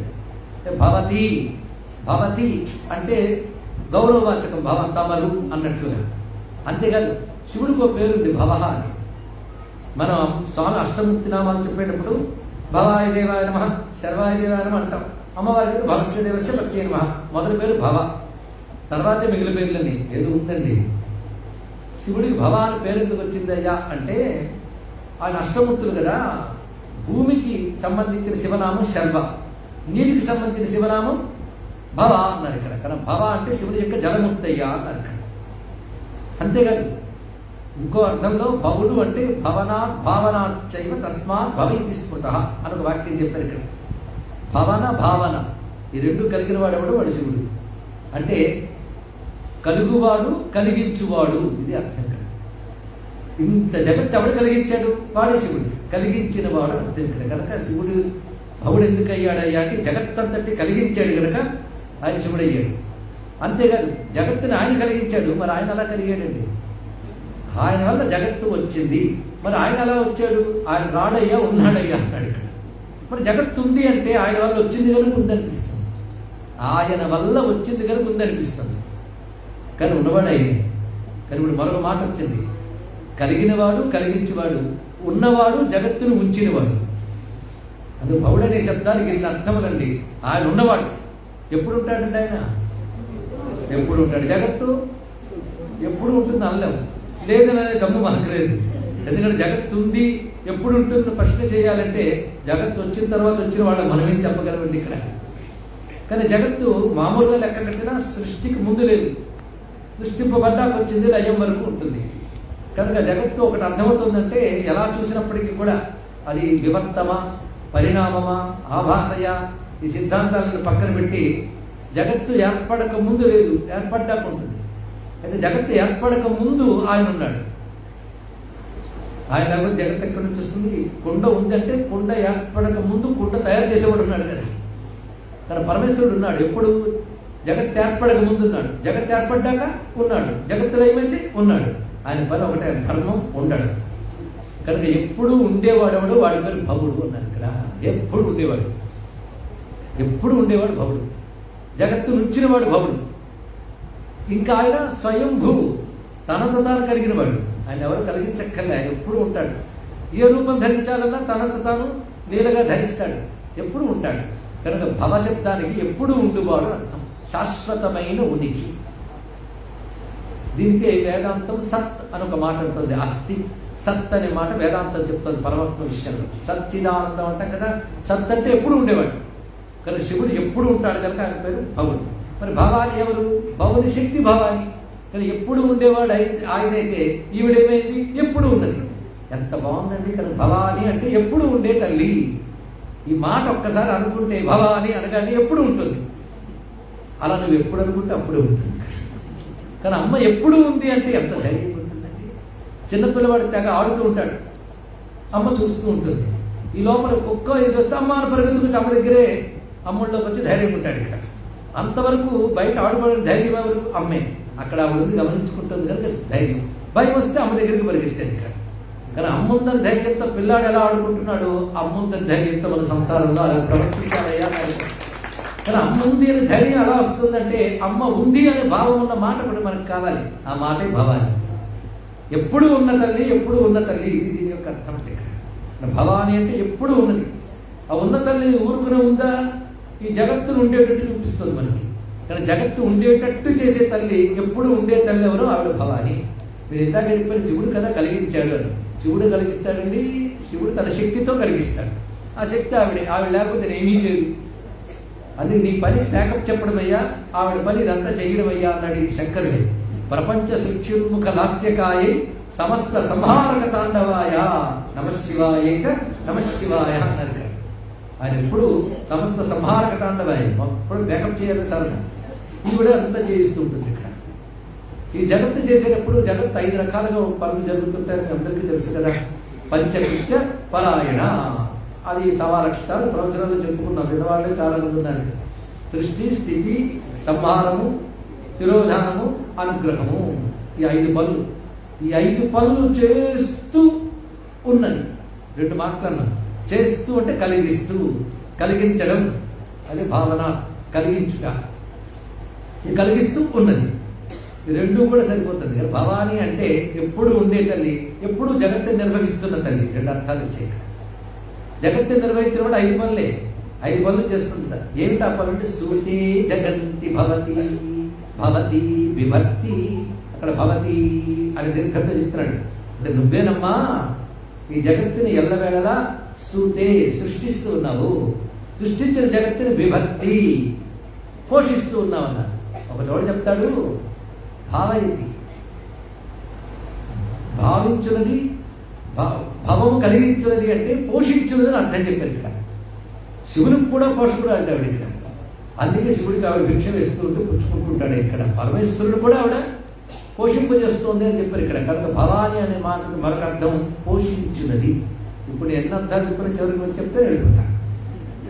ఉన్నది, కలిగించినది, నడుపుతూ ఉన్నది, అదేవిధంగా పోషిస్తోంది. ఇక్కడ భవాని అనే మాట వినగానే, ఆ పేరుకు అమ్మని పిలవగానే మమ్మల్ని పోషించే తల్లి అంటే పోషించాల్సిన బాధ్యత నీదే అని చెప్పాడు. మరి పోషించాలంటే నేను అన్నం దానికి వెయ్యాలి. కంటికి చూపు అనే అన్నం వెయ్యాలి, చెవికి శబ్దం అనే అన్నం వెయ్యాలి. ఏ ఇంద్రియాలకు ఆ శక్తి ఇవ్వాలి, ఆ శక్తి ఉన్న ఇంద్రియాలకు ఆ పదార్థం ఇవ్వాలి. ఈ ప్రపంచమంతా పదార్థాలు నింపి మరి ఇంద్రియాల్లో ఆ శక్తులు పోస్తున్నది ఎవరు? ఆ తల్లే. అని అన్నపూర్ణే అంటే ఈ సర్వేంద్రియములకు ఆయా శక్తులను ఇస్తూ ఆ ఇంద్రియములు అనుభవించవలసిన పదార్థాలను, భోగ్య వస్తువుని జగత్తుగా ఏర్పరిచింది. కనుక ఆ తల్లి పోషించే తల్లి. ఆ పోషించే తల్లి అందుకే విభక్తి అంటే పోషించినది. ముందు సృష్టించింది, తర్వాత పోషించింది. జాగర్తి తత్క్షయకృతే భవతి భవాని. 3వ పని ఏంటి? తత్క్షయకృతే. జగత్తంతా క్షయింపజేస్తుంది. కానీ అప్పుడు జాగర్తి, ఆవిడ మాత్రం మెలకువగానే ఉంటుంది. అందరిని నిద్రపుచ్చుతుంది కానీ ఆవిడ మెలకువగానే ఉంటుంది. అందుకే సమస్త ప్రళయం జరిగినప్పుడు వాళ్ళ ఆయన తాండవం వల్లే జరిగింది ఇక్కడ. అంత ప్రళయంలో తాండవం చేస్తున్నప్పుడు చూస్తూ కూర్చుంది ఈవిడే. అంతేగాని నేను డ్యాన్స్ చేస్తాను ఎవరు చూస్తారంటే అంతా లైవ్ అయిపోతే చూసేవాడు ఎవరు ఉంటారు? ఆడియన్స్ ఉండరు. ఆడియన్స్ లేకపోతే ఎవరు డ్యాన్స్ చేస్తారండి? అందుకే మొత్తం ప్రళయ తాండవం చేయి, నేను ఉంటానే, నేనే ప్రేక్షకురాలుగా కూర్చుంటాను అని చెప్పింది. అందుకే మహేశ్వర మహాకల్ప మహాకాండవ సాక్షి అంటున్నాను ఇక్కడ. అని తత్క్షయకృతే, మొత్తం జగత్ క్షయం చేస్తున్నప్పుడు జాగర్తి. ఆవిడ మెలకుగా ఉండి చూస్తుంది. ఎప్పుడెప్పుడు లయం చేయాలో ఆవిడ తెలుసు. అది జాగర్తి తత్క్షయకృతే భవతి భవాని సంబోధన అక్కడ పెట్టాడు. భవతి భవాని. ఈ భవాని అంతేనా? మోహం భినత్తి. నువ్వు యోగ్యులైన సాధకులు ఎవరైతే ఉంటారో, నిజమైన జిజ్ఞాసులు, సాధకులు, యోగ్యులైన యోగులు ఎవరైతే ఉంటారో వారికి మోహం భినత్తి, మోహాన్ని పోగొడతావు. యోగ్యత లేని వారికి ఏం చేస్తావు? భవతి రుణద్ధి అంటే వాడికి ఈ సంసారంలో పెట్టి తిప్పుతూ ఉంటావు, సంసారంలో బంధిస్తావు అన్నారు ఇక్కడ. అంటే అమ్మవారు సృష్టి స్థితి లయ మొదటి 2 పాదాలు వచ్చేసాయి. ఎలా వచ్చింది? సూతే జగత్తి భవతి, భవతి విభక్తి అని సృష్టి స్థితి. జాగర్తి తత్క్షయకృతే భవతి భవాని లయం చెప్పాడు. మోహం భినత్తి, మోహాన్ని పోగొడతావు. మోహం క్షయించడమే మోక్షం అని మనం చెప్పుకున్నాం. కానీ మోహాన్ని పోగొడుతుందని మోక్షం ఇస్తుంది. ఇది అందరికీ మోక్షం వచ్చేస్తుందండి? వస్తే మాత్రం అందరు సిద్ధంగా ఉన్నారండి. సిద్ధంగా లేని వారికి ప్రపంచంలో తిప్పుతూ ఉంటుంది. ఎంత కాశీ వచ్చినా లోకల అప్పటాలు వదలదు, అంతే కదా. ఈర్ష్యాసూయులు వదలదు, లోక వ్యవహారాలు వదలదు. ఎంత కాశీలో రామకృష్ణ అనుకోరా అంటే ఇది చూసుకుని ప్రపంచంలో ఏం జరుగుతుంది న్యూస్లు ఫార్వర్డ్లు. ఎక్కడ వదులుతుంది? కానీ మోహం పోవడం అంత తేలిక కాదు. అది కాశీ వచ్చినా అది పోతే కానీ అది మోక్షం ఇవ్వడాయి. అందుకే మనం ఎంత గింజుకుంటున్నా అది ఇంకా గింజుకుంటాం. అందుకే మోహం వినక్తి ఎవరికి యోగ్య లేని వాళ్ళకి, యోగ్యత లేని వాళ్ళకి భవతి రుణంతి బంధిస్తాం. అంటే ఇందాక చెప్పిన 3 పనులు కాక అమ్మవారికి మరో 2 పనులు పడ్డాయి. మోక్షం ఇవ్వడం, బంధించడం. బంధం మోక్షం అంటే సంసారంతో ముడిపెట్టుట బంధించుట, సంసారాన్ని బయట పెట్టుట మోక్షం ఇచ్చుట. ఇప్పుడు ఎన్ని పనులు అయ్యాయి? 5. వీటినే పంచకృత్యాలు అంటారు. ప్రపంచంలో బంధించడాన్ని తిరోధానం అంటారు, మోక్షం ఇవ్వడాన్ని అనుగ్రహం అంటారు. ఇక్కడ సృష్టి స్థితి సంహార తిరోధాన అనుగ్రహం మొత్తం ఇప్పుడు చదివిన శ్లోకంలో 5 వచ్చాయో లేదా? మనసు చదువుకుందామా? సూతే జగంతి భవతి భవతి విభక్తి జాగర్తి తచ్చయకుతే భవతి భవాని మోహం భినత్తి భవతి భవతి రుణంతి. మొత్తం 5 పనులు ఆవిడ చేస్తుంది. ఆవిడకి కష్టమా? నిజంగా చేస్తుందా? చేస్తున్నట్టు కనబడుతుంది. ఇక్కడ భవాని అర్థమైతే మన ప్రపంచం ఉండదు. అంతవరకు ప్రపంచం ఉంటుంది. ప్రపంచం ఉన్నంతకాలం వాళ్ళు బంధితులు. అందుకే లేని ప్రపంచం ఉన్నట్లు చూపించడం, దానిలో మనం తిప్పడం చేస్తుంది. ఇంద్రజాలం సృష్టించి ఇంద్రజాలంతో మనం తాదాత్మ్యం చెందేటట్టు చేసిస్తాడు. ఇంద్రజాలకుడు ఉన్న విషయం మర్చిపోతాం, ఇంద్రజాలం లీనమైపోతాం. అలాగే ఇంద్రజాలంలో అమ్మవారి జగత్తులంతటి జగదింద్రజాల రచనాపటీయసే అన్నట్లుగా జగత్తును సృజిస్తుంటే జగత్తని ఇంద్రజాలంలో పడిపోయి జగదీశ్వరుని మనం మర్చిపోతున్నాం ఇక్కడ. కనుక ఇంద్రజాలకుడికి లీల, జగదీశ్వరికి లీల. జగత్ అంటే 5 మరొకటి కాదు. ఈ 5 లీలాయుతం జయతి చిత్రవిధం భవత్యాః. భవతి శబ్దం యొక్క షష్ఠీ విభక్తి. తల్లి నీ యొక్క లీల ఈ జగత్తు, ఇది ఎల్లవేళలా ఉత్కృష్టముగా వర్ధిల్లుగాక, జయించుగాక అన్నాడు ఇక్కడ. అంటే అమ్మవారి లీలను జయించుగాక. జయించుగాక అంటే అన్నిటికంటే గొప్పగా ఉండుగాక. అమ్మవారి లీలలో కాదు ఎవరు గొప్పగా ఉంటాయండి ఇక్కడ? అది అమ్మవారి లీలలు అంటే పంచకృత్య పరాయణ అని తెలుస్తున్నారు. కానీ భవతి విభక్తి సూతే ఈ మాటలని చెప్పడంతో 5 పనులు చేస్తున్న తల్లి పేరు భవాని అని చెప్పారు ఇక్కడ. కానీ పంచకృత్యములు చేస్తున్న తల్లి భవాని శబ్దానికి అద్భుతమైన భావాన్ని ఇచ్చారు. అయితే భవాని ఎక్కడ స్మరించినా ధన్యులు. అసలు తరించాలి అంటే దిక్కు ఎవరు అంటే భవానీ దిక్కయ్యా అన్నారు ఆదిశంకర భగవత్పాదులు గారు. కానీ మనం భగవంతుడు దిక్కన్నా పేరు కంటాం గుడికి వెళ్ళినప్పుడు ఇప్పుడు. కానీ వీడి దిక్కు వాడి దిక్కని మాత్రం బతికేస్తుంటారు లోకంలో. వీళ్ళ వల్ల బాగుపడతాను, వాళ్ళ వల్ల బాగుపడతాను, ఏమైనా నాకు వీడున్నాడండి అని ధైర్యంతో బతికేస్తాను. తల్లిదండ్రులు చూడండి, పిల్లల్ని కన్న దగ్గర నుంచి పిల్లలు ఉన్నారు అనే ప్రేమ, పిల్లలు ఉంటారు అనే నమ్మకంతో పెరిగిపోతుంది. కొంతకాలం తెలుస్తుంది ఆ నమ్మకం వ్యర్థమని. ఎందుకంటే వాళ్ళు పిల్లలు ఉన్నారు ఉంటారని చెప్పలేదు. ఉండేది ఇప్పుడు అమ్మవారి. వీళ్ళు ఉంటారనడానికి లేదు. ఎవరిని నమ్ముకోగలమండి? తల్లిదండ్రులు కూడా మనం చక్కగా చూసుకుంటారు, కానీ తల్లిదండ్రులు కూడా మనం రక్షించలేదు కొన్ని పరిస్థితుల్లో. పిల్లాడిని కాపాడే తల్లి కూడా పిల్లాడికి తెలియని సమస్య వచ్చినప్పుడు తల్లికి తెలియదు. ఎందుకంటే తల్లికి సర్వజ్ఞత్వం లేదు, సమర్థత లేదు, కన్న తల్లిదండ్రులకి శక్తి లేదు. నా అనుకున్న ఎవరు నిన్ను ఉద్ధరించలేరు. ఇది తెలుసుకునేటప్పటికీ జీవితం అయిపోతుంది. నా అనుకున్నవి పెంచుకుంటాం, వాళ్ళ కోసం చెగిరానికి చేస్తాం, శాస్త్ర విరుద్ధమైన పనులు చేస్తాం, తర్వాత కాశీకి వచ్చి చుట్టుపోతే సరిపోతుంది అనుకుంటాం. మోహంతో ఎన్ని పాపాలు చేస్తాం, ఎన్ని తప్పులు చేస్తాం. ఎందువల్ల అంటే నా అనుకోవడం వల్లనే. ధర్మాన్ని కూడా అతిక్రమిస్తాం మోహం చేత. నేను గట్టిగా నిలబడలేము ఇలాంటి పరిస్థితులు. కానీ ఏది రక్షించింది? మీరు రక్షించాల్సిన ధర్మాన్ని మోహంలో వదిలేసావు కనుక ధర్మం నీకు రక్షించడానికి లేదు. వీళ్ళ కోసం ధర్మాన్ని వదిలే కానీ వీళ్ళని రక్షించడానికి మిగలదు. తెలుసుకో, ఎవరి కోసం ధర్మాన్ని విడిచిపెట్టావో వాళ్ళని రక్షించడానికి మిగలదు. అప్పుడు నీ గతి ఏమిటి? వాళ్ళు ఎలాగో మిగలరు. ధర్మం వదిలేసే కనుక నీకు రక్షించేది దిక్కు లేదు. అప్పుడు ఏం చేయాలి? ఏడవాలి. ఎలా ఏడవాలంటే అయ్యో బాబోయేది కాదు, అమ్మా అని ఏడవాలి అన్నాడు ఇక్కడ. అది ఆ ఏడుపు 8 శ్లోకాల్లో చెప్తున్నారు. గతిస్త్వం త్వమేకా భవాని. గతిస్త్వం త్వమేకా భవాని. అమ్మా నువ్వు ఒక్కదానివేనమ్మా నాకు గతి. ఇంకోటి కాదు.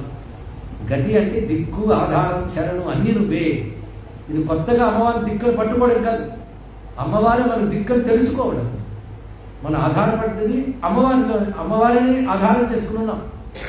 కానీ ఆధారం అమ్మవారిని తెలియదు, అది తెలుసుకోమన్నాడు ఇక్కడ. అమ్మవారు ఉన్నారని తెలిసే మిగిలినవేవి లేవని కూడా తెలియాలి. ఇక్కడ ఉన్నాయన్నది భ్రాంతి మాత్రమే. నతాతో న మాత న బంధు న దాత. మొదలు పెడుతున్నారు గురుగారు. న పుత్రో న పుత్రి న భృత్యో న భర్త న జాయ న విద్య న మే వృత్తిరన్యై. నాకు ఇవేవిలు మరెంటి గతిస్త్వం గతిస్త్వం త్వమేకా భవాని. నా తాతో తండ్రి, నా మాత తల్లి ఇవేవిలు. అందుకే తల్లిదండ్రులు కూడా విడిచిపెట్టేయండి నేనంటే మహాభావం. వాళ్ళని గతి కాదు అన్నారే తప్ప వాళ్ళని నువ్వు జాగ్రత్తగా చూసుకోవాల్సిందే. అప్పుడు అమ్మవారు సంతోషిస్తారు.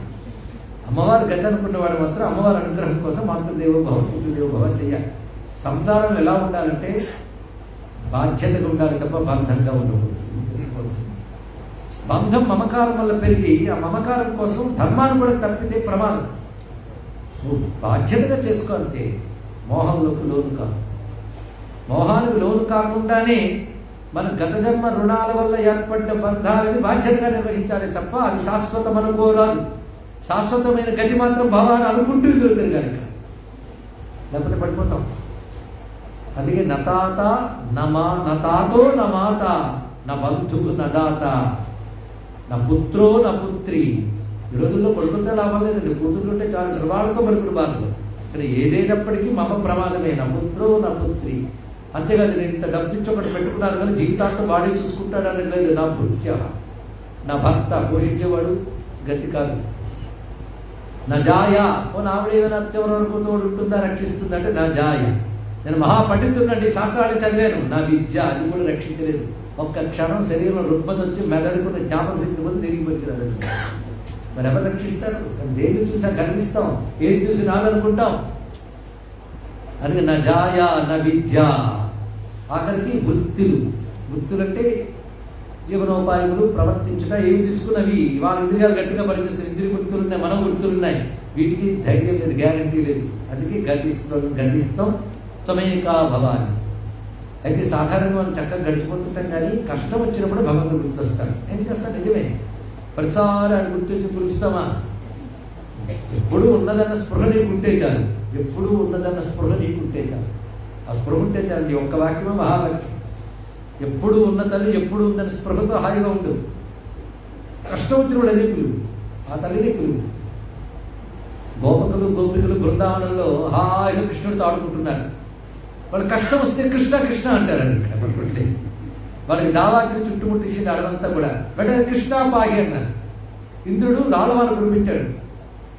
త్వన్నాదం గోకులం ప్రభో త్రాహి అన్నాడు. ఇక్కడ నిన్నే దిక్కుగా ఉన్న గోకులాన్ని కాపాడవయ్యా అన్నాడు. కష్టం వచ్చినప్పుడు కృష్ణుని స్మరించారు కాదు, వాళ్ళు ఎప్పుడు కృష్ణమయంగా ఉన్నారు. కష్టం వచ్చినప్పుడు కృష్ణుడిని స్మరించారు. అలా ఉండాలండి ఇక్కడ. కానీ అమ్మవారు ఎట్టి పరిస్థితులను కాపాడతారు. ఎట్టి పరిస్థితులు అంటే వివాదే విషాదే ప్రమాదే ప్రవాసే జలే చానలే పర్వతే శత్రు మధ్యే అరణ్యే శరణ్యే సదా మాం ప్రపాహి గతిస్త్వం గతిస్త్వం త్వమేకా భవాని. వివాదే విషాదే. ఏదైనా వివాదం ఏర్పడినప్పుడు అంటే పరిష్కారం కాని సమస్యలు ఏర్పడినప్పుడు, విషాదే దుఃఖములు ఏర్పడినప్పుడు, ప్రమాదే ప్రమాద స్థితులు ఏర్పడినప్పుడు, ప్రవాసే ప్రవాసం అంటే నీది కాని చోట నువ్వు ఉన్నప్పుడు. నాకు ఇక్కడ మనది కాని చోట మన మాట తెల్లదు. మన వారు ఎవరు రక్షించడం పిలిస్తే పలికే వాళ్ళు లేదు. అది ప్రవాసే. జలే నీటి ప్రవాహంలో కొట్టుకుపోతున్నప్పుడు, అనలే అగ్నియందు, పర్వతే కొండ కొనల యందు, శత్రుమధ్యే శత్రుమధ్యలు చుక్కుపోయినప్పుడు, అరణ్యే దిక్కులేని చోట్ల ఉన్నప్పుడు, అప్పుడు శరణ్యే దిక్కేని దానం నువ్వే తల్లి. సదామాం ప్రపాహి ఈ సమయాల్లో నువ్వే నన్ను కాపాడు అన్నారు. అందుకే ఆపది కిం కరణీయం స్మరణీయం చరణ కమలవంబాయ తత్స్మరణం కిం కురితే బ్రహ్మాదీనామం కింకరీ కురితే అన్నాడు. ఆపదలో ఏం చేయాలంటే అమ్మపాదాన్ని స్మరించాలి.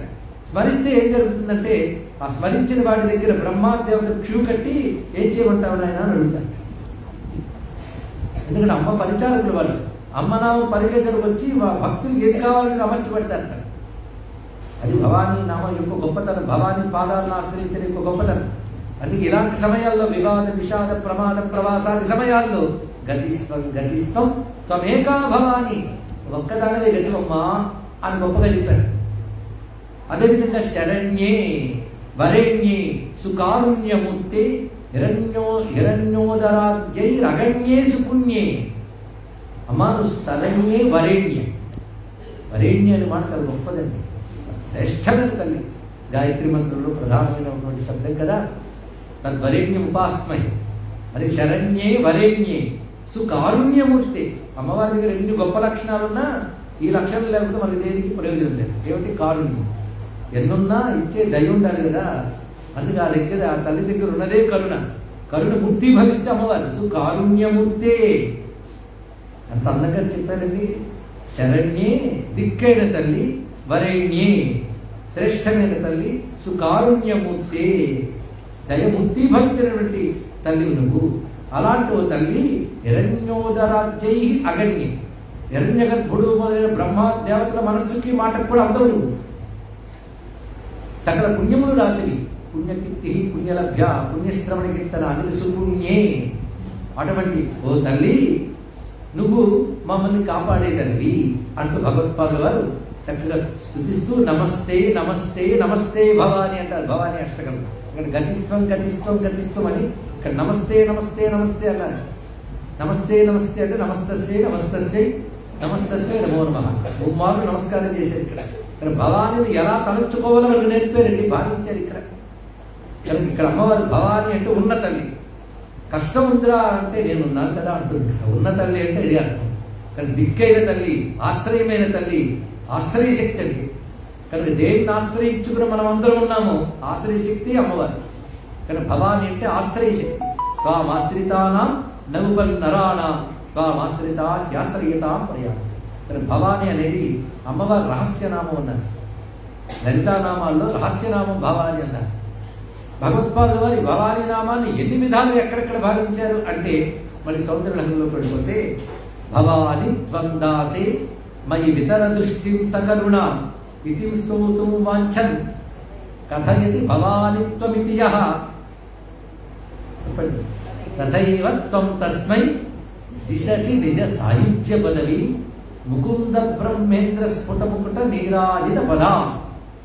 ఏం అద్భుతమైన శ్లోకం ఇచ్చారు. కొంతమంది సౌందర్య గారు ఆదిశంకరం రచించారా లేదా అని పెద్ద పీకుతూ ఉంటారు. ఎందుకంటే వేదాంతం చదువుకుని శంకరుడు అంత వేదాంతం కదా, ఇంత భక్తి అలా రాస్తారు. బహుశా ఆయన రాసి ఉంటారులే. పైన ఉపాసన విషయం, ఉపాసనలో పరిణామవాదం ఉంటుంది, వేదాంతంలో వివర్తవాదం ఉంటుంది అని ఏవో వాళ్ళు చెప్తూ ఉంటారు. ఉపాసనలో ఉన్నప్పుడు అదే తీసుకోవాలి. ఉపాసన లేనిది ఉపనిషత్తు ఎక్కడికి వస్తుందండి? కలగదు. సత్కర్మాచరణ ధర్మ రూపంలో అవసరం. ఉపాసన నిష్కామంగా చేస్తే ఈశ్వరానుగ్రహం లభించి చిత్తశుద్ధి ఏర్పడి వివేక వైరాగ్యాలు కలిగి జ్ఞానం వస్తుంది కదా. మోక్షం కావాలనుకున్న వాడికి ఉపాసన కావాలి, ఇహంపరం కావాలనుకున్నవాడు ఎలాగూ కావాలి. ఉపాసన లేకపోతే ఇదే లేదు. అది విశ్వనాథ శంకర గారు ఒక మాట అంటారు, హిందూ మతానికి ఏదైనా మరొక పేరు చెప్పండి అంటే ఉపాసనా మతం అని పెట్టాడు. ఉపాసనా మతం ఇప్పుడు విష్ణువుని ఉపాసిస్తాడు, ఒక రాముడు, ఒక కృష్ణుడు, శివుడిని. కానీ అన్ని ధర్మాలు జ్ఞానాలు ఉపాసన ఆలంబనం చేసుకుంటాయి. ఉపాసనా మతం మనది ఇక్కడ. అది ఉపాసన ప్రధానంగా శంకరుడు ఎన్నో రచించారు. ఎందుకంటే ఆయన కేవలం వేదాంతం ప్రతిష్ఠ చేయడానికి రాలేదు, సమస్త వేద ధర్మాన్ని ఉద్ధరించడానికి వచ్చిన వారు ఆదిశంకర భగవత్పాదుల వారు మనోరాలు. అందుకని ధర్మాన్ని బోధించాడు, ఉపాసనని అందించాడు, జ్ఞానాన్ని పరమావధిగా చూపించాడు ఇక్కడ. అంటే చిత్తశుద్ధికి ధర్మం కావాలి ముందు, అదేవిధంగా ఈశ్వరానుగ్రహం కావాలి. ఈ రెండింటి వల్లే లభిస్తుంది కనుక ధర్మము ఉపాసన ఇచ్చాడని చెప్పారు. ధర్మం ప్రకారం వెళ్ళాలన్నా ఉపాసన ఆలంబనం కావాలి, ఈశ్వరానుగ్రహం. అది ఈశ్వరానుగ్రహాన్ని పుంసామద్వైత వాసనాన్ని భగవత్పాదుల వారు అమ్మవారిని ఆ విధంగా ఆశ్రయించమని బోధించారు మనకి. అదే సౌందర్యలహరి. ఈ సౌందర్యలహరి ఈ శ్లోకం ఎంత గొప్పదో తెలుసా? భవాని సంబోధనలో భవాని అనేది పొట్టిదైపోతుంది. మామూలుగా భవాని అన్నప్పుడు దీర్ఘం భవాని అంటారు. ఇక్కడ భవాని అంటే అమ్మవారిని సంబోధిస్తున్నారు. భవాని త్వం దాసేమయి వితర దృష్టి సకరుణ. ఒక్క వాక్యం ఎంత గొప్పది చూడండి. అమ్మా నువ్వు నా యందు దయతో కూడిన చూపును ప్రసరించు అన్నారు. ఇది ఇలా అందాం అనుకుంటానమ్మా.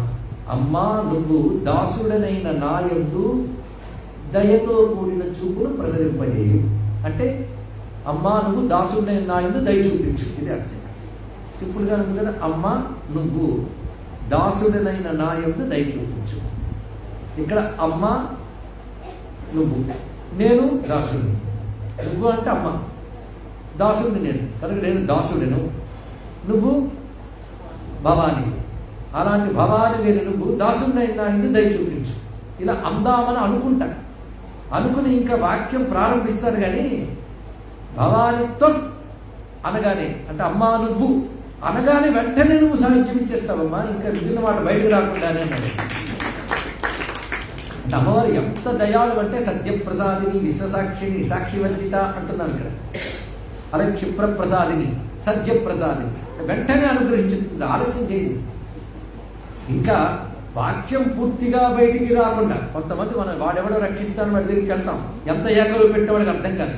అది కాదండి నేను చెప్పేది వినండి అని ఇంకా బోల్డ్ అని చెప్తా, వాడికి ఏది అర్థం కాదు. అందుకే మనిషిని మెప్పించడం మహా కష్టం, భగవంతుని మెప్పించడం చాలా సులభం. ఎందుకంటే వాడికి నోరు పెట్టి అడవక్కర్లే, మనసులో నువ్వు ఉంటూ ఉండగానే గమనించగలి. అంటే సాధారణంగా మాట్లాడితే ఎలా ఉంటుందంటే మనసులో అనుకుని బయటకు అంటాం, మనసులో అనుకుని బయటకు అనేటప్పుడు మధ్య చిన్న గ్యాప్ ఉంటుంది కదా, ఆ గ్యాప్లోనే అమ్మవారు అనుగ్రహించేస్తారు. మరి మాట ఆడని వరకు బయట అంత తొందరగా అనుగ్రహిస్తుంది ఇక్కడ. ఎందుకంటే సర్వజ్ఞానికి మనసు తెలియదా? మనసు తెలిసినప్పుడు అడగడం ఎందుకంటే మీరు అడగచ్చు. కనెక్ట్ కావాలండి, అనుబంధం ఉంటేనే ఏర్పడుతుంది. ఇక్కడ అక్కడ విద్యుత్ చెప్తుంది, ఇక్కడ బల్బు ఉంది, ఇక్కడ మధ్యలో కనెక్షన్ ఉండాలి, అప్పుడు వెలుగుతుంది. ఇక్కడ ఆ కనెక్టే భవానిత్వం అంటే భవాని నువ్వు.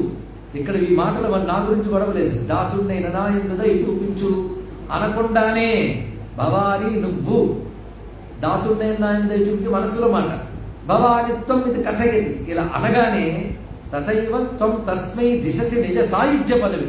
నువ్వు ఏకంగా సాయుధ్య మోక్షాన్ని ఇచ్చేస్తున్నావు. మోక్షం రకరకాలు, ఆ లోకానికి వెళ్తే సాలోక్యం, అక్కడ దగ్గర తిరిగితే సామీప్యం, అలాంటి రూపం ధరిస్తే సారూప్యం. ఇవన్నీ కూడాను భగవంతుడికి దూరమే ఉంటాం కానీ ఆ లోకంలో ఉండొచ్చు కానీ దూరమే. సాయుధ్యం అంటే నది సముద్రంలో కలిసినట్టు కలిసిపోవడం, ఐక్యం అంటారు దీన్ని. కనుక అమ్మా దాసున్నైనా ఎందు, ఇప్పుడు దాసభావం, దాసోహం ఇది ఉండాలా లేదా చెప్పండి, దీన్ని బట్టి ఉండాలా లేదా? కానీ దాసోహం అంటే ద్వైతం ఉంది. నేను దాసుని, నువ్వు అమ్మవారు, పరమాత్మ అంటే ద్వైతం ఉంది. ఇప్పుడు చెప్పండి ఉండాలా లేదా? ఉండకూడదు, ఉండకుండా పోతుందా? ఉంటుంది, ఉన్నదే అది. ఎంతవరకు ద్వైతం, జీవుడు నేను, ఈశ్వరుడు నువ్వు అని భావం ఉన్నప్పుడు ఇది ఉంటుంది. ఆ స్పృహ ఉన్నంతకాలం దాసభావం ఉండాలి. దాసభావం ఉండకపోతే దాసున్నాయి నా ఎందు దయ చూపించు అనుకున్నానమ్మా అన్నాడంటే అనుకుంటున్నాడు కదా లోపల. కనుక దాసభావంతో నువ్వు శరణు వేడినప్పుడు నీ దాసభావం ఆవిడ తీసేసి సోహం భావం ఇస్తారయ్యా అని దీని యొక్క అర్థమయ్యా అని చెప్పాడు. అయితే ఇవన్నీ కూడా దాసభావం గొప్పదా, సోహం భావం గొప్పదా అని భాగాలకు మనకు వస్తాయి. ఎందుకంటే జ్ఞానం కోసం పనికొచ్చినంతా ఇది వాడుకుంటుంటారు. ఒక ఆయన అద్వైతం ప్రశ్న చేయాలని గుడి గోడ మీద సోహం అని రాశాట. దాంతో ద్వైతం కోపం వచ్చి దాసోహం అని పెట్టాడు. మళ్ళీ అద్వైత అక్కడ నుంచి వచ్చి సా దాని ముందు పెట్టాడు, సదా సోహం అని పెట్టాడు. మళ్ళీ వాడు ఊరుకోలేదు, మళ్ళీ వచ్చి దాని ముందు మళ్ళీ పెట్టాడు వాడు, దాసదాసోహం. ఇలా మాటి మాటికి సదా దాస దాస దాస మరి ఒక పండితులు చూసి వీళ్ళిద్దరూ కలిసి గోడ ఖరాబు చేశారు అన్నాడు. ఇలా ఉంటాయి వాద వివాదాలని, పాండిత్యపట అహంకారం అంత ప్రమాదం అండి ఇక్కడ. కనుక ఈ గోళ్ళని పక్కన పెట్టాను, వివాదే విషాదే ప్రమాదే ప్రవాసే గోల పెట్టి. కానీ అమ్మవారి దగ్గర నువ్వు దాసభావం ఉండాలి. దాసభావం అంటే అర్థం ఏంటంటే వినయం, అహంకార రాహిత్యం, దాసభావం, ఇది అర్థం ఇక్కడ. దాసుడు అంటే అమ్మవారికి రోజు 10 సార్లు బట్టలు మార్చి స్నానాలు చేయించేవాడు, కాళ్ళు ఎత్తేవాడు అని కాదు ఇక్కడ. దాసుడు అంటే అహంకారం లేనివాడు. అహంకారం అరిగితేనే అహం బ్రహ్మాస్మి తెలుస్తుంది. కబుర్తో లాభం ఉంటుంది, అహంకారం అరగదీయాలి. దాసభావం, దాసుడు ఉంటాడు, దాసుడికి ఇగో ఉంటుందండి ఇక్కడ. మీరు ఒక బానిసను దాసుడిని డబ్బించి పెట్టుకుంటే వాడు మీరు చెప్పినట్టు వినాల్సిందే, వాడి ఇష్టానుసారం వెళ్ళడానికి లేదు, ఎందుకంటే దాసుడు. కనుక మన ఇష్టానుసారం స్వతంత్రించి ప్రవర్తించకుండా అనకులుగా అమ్మకు అనుకూలంగా ప్రవర్తించడమే దాసభావం. అమ్మకు అనుకూలం అంటే ధర్మ ప్రకారం జీవించడం. అమ్మ చెప్పినట్టు అంటే శాస్త్రం వల్ల అమ్మ చెప్పిన వాక్యం దాని ప్రకారం జీవించడం. ఏది చేసినా అమ్మకు అర్పణమే. ఒక దాసుని వెళ్ళి వస్తువులు కొనుక్కురారా అంటే కొనుక్కుని అర్పించడమే వాడి పని, అంతేగాని వాడు కొంత నొక్కేయడం కాదు ఇక్కడ. అలాగే సర్వసమర్పణాభావంతో అహంకార రాహిత్యంతో ప్రవర్తించేవాడు దాసుడు. కనుక అమ్మా నేను దాసభావంతో నిన్ను ఆశ్రయించిన నువ్వేం చేస్తున్నావు? దాసభావం తీసేసి సోహంభావం చేస్తున్నావు. ఇది గొప్ప విషయం అండి ఇక్కడ. ఎందుకంటే అందుకే శివుడి దయ ఎంత గొప్పదంటే, ఒక రాజు దగ్గర మీరు ఎంతో ఆశ్రయం చేశారనుకోండి, ఒక బంటుగా పనిచేస్తే మిమ్మల్ని బంటులకి హెడ్ చేస్తాడు, బాగా చేస్తే. దాసుడికి హెడ్ దాసుడు అవుతాం, హెడ్ బంటు రోజు. ఇంకా బాగా చేసే వరకు నిన్ను సేనాధ్యక్షుడు చేయొచ్చు, మంత్రి చేయొచ్చు, కానీ రాజుని చేయడు. కానీ మా శివుడు ఉన్నాడే, వాడు నువ్వు ఆశ్రయిస్తే శివుడిని చేసేస్తాడే అన్నాడు. ఇక్కడ ఎంత గొప్ప భావం!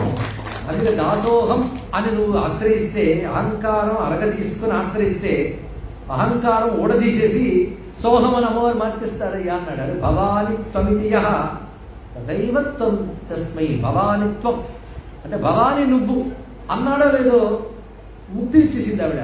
ఇంకా దాసభావం లేదు. అక్కడ ఉంది భవానిత్వం. వాడి మాటలు భవానిత్వం అన్నాడు అంటే అమ్మా నువ్వు అన్నప్పుడు నేను దాసుడు ఏమీ లేచుంది. అక్కడ దృష్టి అంతా ఏముంది? భవానిత్వం. నన్ను కాపాడనే మాట కూడా లేదు. భవానిత్వం, భవాని నువ్వు అంటే వాడి దృష్టిలో ఉన్నదంతా ఒకటే. ఏది ఉందో అదే ఉంది. ఉన్న తల్లి పేరు కూడా భవాని, భవానిత్వం అన్నట్టు. భవాని క్రియావాచకంగా చెప్పినప్పుడు భవానిత్వం, త్వం అంటే నువ్వు కదా. నువ్వు అంటే అక్కడ ఎవరు నువ్వు అన్నది? అమ్మవారు. నువ్వు భవాని. భవాని అంటే భవేయం, భవామి భవేయం. అమ్మ నువ్వు నేనై ఉన్నాను, అమ్మ నువ్వు నేను ఉంటాను అంటే. కానీ భవాని అని పిలిచినప్పుడు సంబోధనగా ఉంటుంది. కానీ భవాని అనే మాటలో నేను నువ్వై ఉన్నానని అర్థం అవుతుంది ఇక్కడ. అది రహస్యం అండి ఇక్కడ. త్వం అంటే బ్రహ్మము, భవాని అంటే నేను అయి ఉన్నాను లేదా అవుతాను. అమ్మ నేను నువ్వు అవుతాను ఏమిటో అయ్యే ఉన్నావు. కనుక ఇక్కడ అహమస్మి అనే భావం భవాని అనే దాంట్లో బ్రహ్మ అనే భావం త్వం శబ్దంలో ఉంది కనుక రెండు కలిపితే అహం బ్రహ్మాస్మి భవానిత్వం అన్నారు. ఇక్కడ రాసిన వాడు మామూలు వాడు కాదు, ఆదిశంకర భగవత్పాదు వారు అంత అద్వైతం పెట్టి కూర్చున్నాడు. ఇక్కడ ఒక్క దాంట్లో ద్వైతానికి అద్వైతానికి సమన్వయం చూపించాడు. దేంతో సాధ్యమైంది? ఇది భవాని నామంతో సాధ్యమైంది. ఇక్కడ దాసభావంతో భవానిత్వం దాసేమయుత దృష్టి సంకరణమనగానే వాడికి అద్వైత సిద్ధించి భవానిత్వం అనే భావన అహం బ్రహ్మాస్మి స్థితిగా మార్చుతున్నావన్న లోతైన భావం శ్లోకంలో పెట్టాడండి. అర్థం కాలేదు కదా, కాకపోయినా పర్వాలేదు.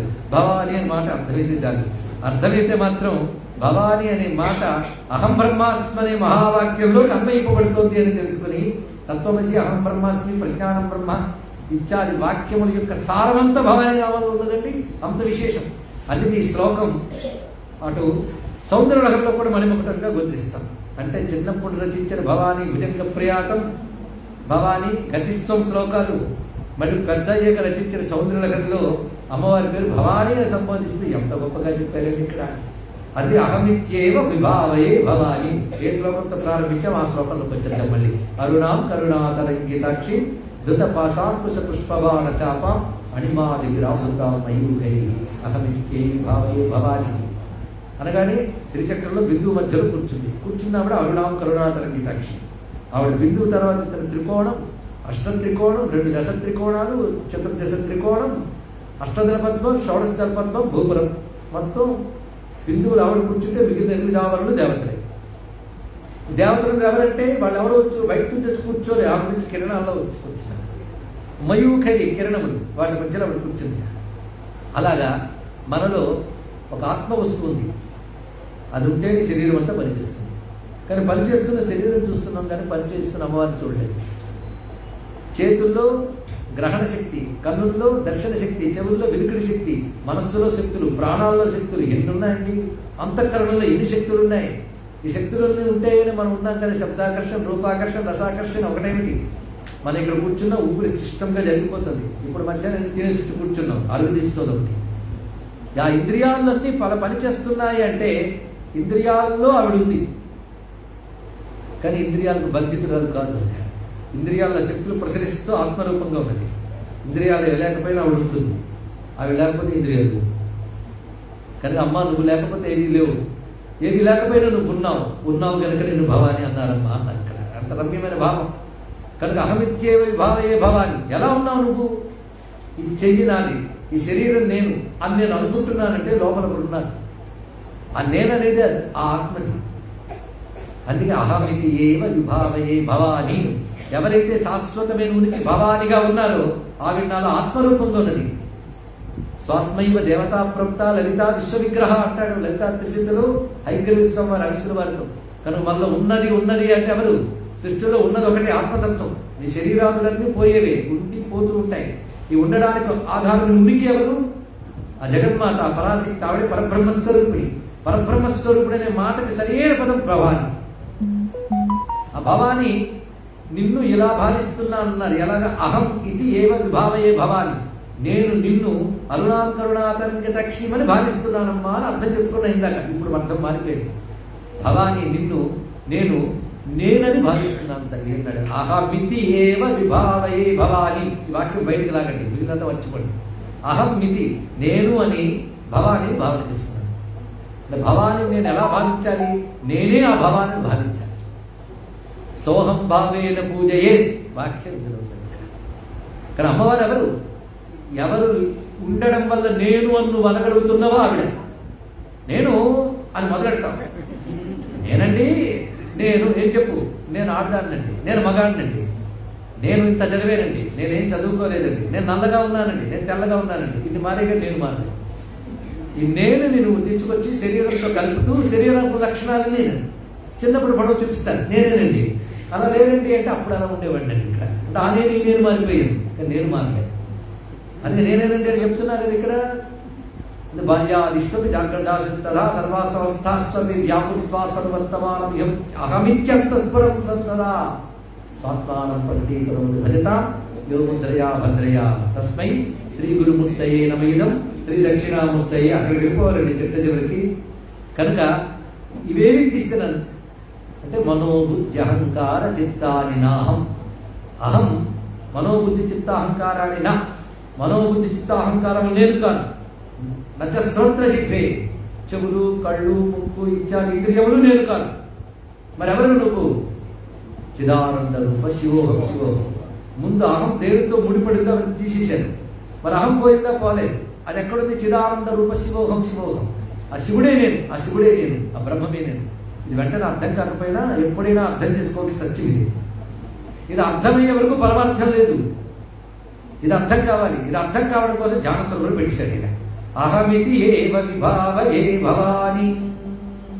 ఇదే రమణ మహర్షి చెప్పి నేను కూడా ఇదే. నేను తెలుసుకో. ఏది ఉండడం వల్ల ఇవన్నీ ఉన్నాయో, ఇవేమీ లేకపోయినా ఏది ఉంటుందో అదే నేను తెలుసుకుంటే నువ్వు ఎప్పటికైనా ముక్తి పొందుతావు. కనుక ఎవరైతే శాశ్వతమైన ఉనికిగా ఈ ప్రపంచాన్ని నడుపుతూ ప్రపంచాన్ని మార్పు కలిగిస్తూ తాను మార్పు చెందకుండా ఉన్నదో ఆ భవానీయే నేను అని నేను భావన చేస్తున్నాను. అనుభవం వచ్చే వరకు భావం ఉండాలి. అందుకే అహమితి ఏవ విభావయే. అహమితి ఏవ, నేను ఆ భవానీ మాత్రమే. నేను మాత్రమే ఆ భవానీ. రెండు మాటలు ఉన్నాయి ఇక్కడ. అంటే నాలో నేను అని నిరంతరం స్ఫురిస్తూ ఈ చైతన్యం ఉన్నదో ఆ చైతన్యం ఆత్మరూపిణైనటువంటి ఆ జగన్మాతనే తప్ప దేహానిది కాదు, ఇంద్రియాలది కాదు, బుద్ధిది కాదు, ప్రాణాలది కాదు. దేహం ప్రాణాలకి ఇంద్రియాన్ని బుద్ధి శూన్యం తిరుగు. ఇవన్నీ నేను అనుకోవడం అజ్ఞానమే. కనుక అసలు జ్ఞానం ఏది? భవానీయే నేను. కానీ నాలో నేను చైతన్యం భవానిది. కనుక నేను అమ్మవారిని తెలుసుకుంటే అదే ఆత్మజ్ఞానం. ఆత్మజ్ఞానం అమ్మవారి యొక్క స్వరూపం. అంటే ఆత్మవిద్య, మహావిద్య, శ్రీ విద్య, కామసేవిత. ఇప్పుడు భవాని మనం ఎలా భావించామండి? ఇలా కష్టం వచ్చినప్పుడు భవానీ అనుకో, భవానీ ఉన్న తల్లి, భవానీ అన్నీ చేస్తున్నది. ఎంత కష్టం వచ్చినా ఆవిడే మనకి రక్షగా ఉంది, గట్టిగా ఉంది అంటే బాగానే ఉంది. అలా భవానీ భవానీ భవానీ అంటూ ఉంటే నేను అంటున్నానో నేను అనబడే చైతన్యం కూడా భవానీ అని తెలిసాక నేననేది లేదు, ఉన్నదంతా భవానీ. ఆ స్థితి తెలిసే వరకు అహం భవానీయే అని భావించుకోవాలి. అదే అహం బ్రహ్మాస్మి వాక్యం యొక్క మరొక స్వరూపం. కానీ ఆదిశంకరులు చెప్పిన భవాని త్వం దాసేమై ఇతర దృష్టిని సకరుణాంకి.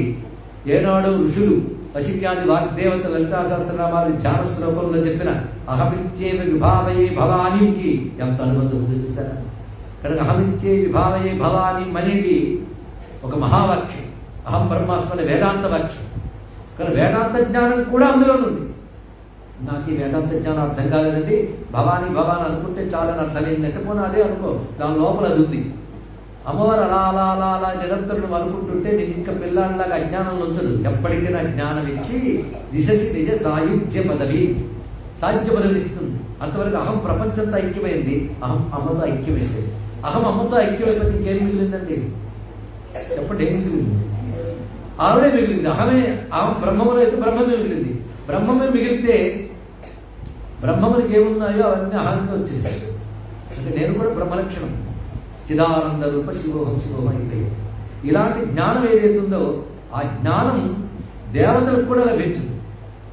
దేవతలు కూడా గొప్పవారే కానీ జ్ఞానం వారికి ఉండదని చెప్పలేము. అంటే దేవత్వం ఎవరు కోరుకోకూడదు. బ్రహ్మజ్ఞానం మోక్షం కోరుకుంటారు. దేవత్వం వస్తే ఉంది, దానికి సంబంధించిన అహంకారాలు అక్కడ ఉంటాయి. ఇంద్రుడు ఎన్ని వాడు పొగరాజం లేదండి, దేవతలకు కూడా తప్పవి ఇక్కడ. కానీ పరబ్రహ్మ జ్ఞానం దేవతలకు కూడా లభ్యం కాదు, సామాన్యం కాదు. అందుకే నాకు ఎందుకంటే అర్థం కాదంటే దేవతలకు కూడా జ్ఞానం లేదు కనుక మనకు కూడా అర్థం కాబట్టి ఏం అనుకోకండి. కానీ దేవతలకు కూడా అది అంత తేలిగ్గా రాదు జ్ఞానం అనేది. అందుకే అన్నాడుగా నచికేతుడికి యముడు, నీకేం కావాలన్నా ఇస్తాను, స్వర్గలోకం కావాలి, ఈ లోకం కావాలి, అది కావాలి, అన్నీ ఇస్తాను, ఇది మాత్రం ఏమన్నాడు అంటే అది జ్ఞానం అంత కష్టం. అహం బ్రహ్మస్తు, నేనే బ్రహ్మము, నేనే భవాని అంటే అని చెప్పాడండి ఆయన. అంటే చెప్పడం నాకు సులభం, వినడం నీకు సులభం. ఇద్దరికి అనుభవం మాత్రం తెలియదు కానీ ఇక్కడ మహా కష్టం. అంత తేలికంటే ఇక్కడ అది భవానిని ఆశ్రయించవలసినదే దీని ఉన్నటువంటి గతి. అందుకే దేవతలు కూడా తేలిక కాదు. అయితే అందుకే దేవతలు ఎప్పుడూ కూడా వాళ్ళు ఏం చేస్తారంటే అందరికి ఉనికిగా దేవతలకు కూడా అంతర్యామంగా ఉన్న ఆ జగన్మాతని శరణ్ణి వేడుకుంటారు. అతస్వామారాధ్యాం హరిహర విరించాది విరపి ప్రణంతుం స్తోతుం వా అనవకృత పుణ్యం ప్రభవతి. ఆ తల్లికి వాళ్ళు నమస్కారాలు చేస్తారు, నీరాజనాలు ఇస్తారు. సృష్టి స్థితి లయ వాళ్ళు ముగ్గురు చేస్తే ఇంద్రుడు మొదలైన దిక్పాలకులు వాళ్ళ పనులు వాళ్ళు చేయాలి. ఎందరు పనులు చేయాలంటే ఏముండాలండి? శక్తి ఉండాలి. నిజమే, చేయడానికి ప్రపంచం ఉండాలి.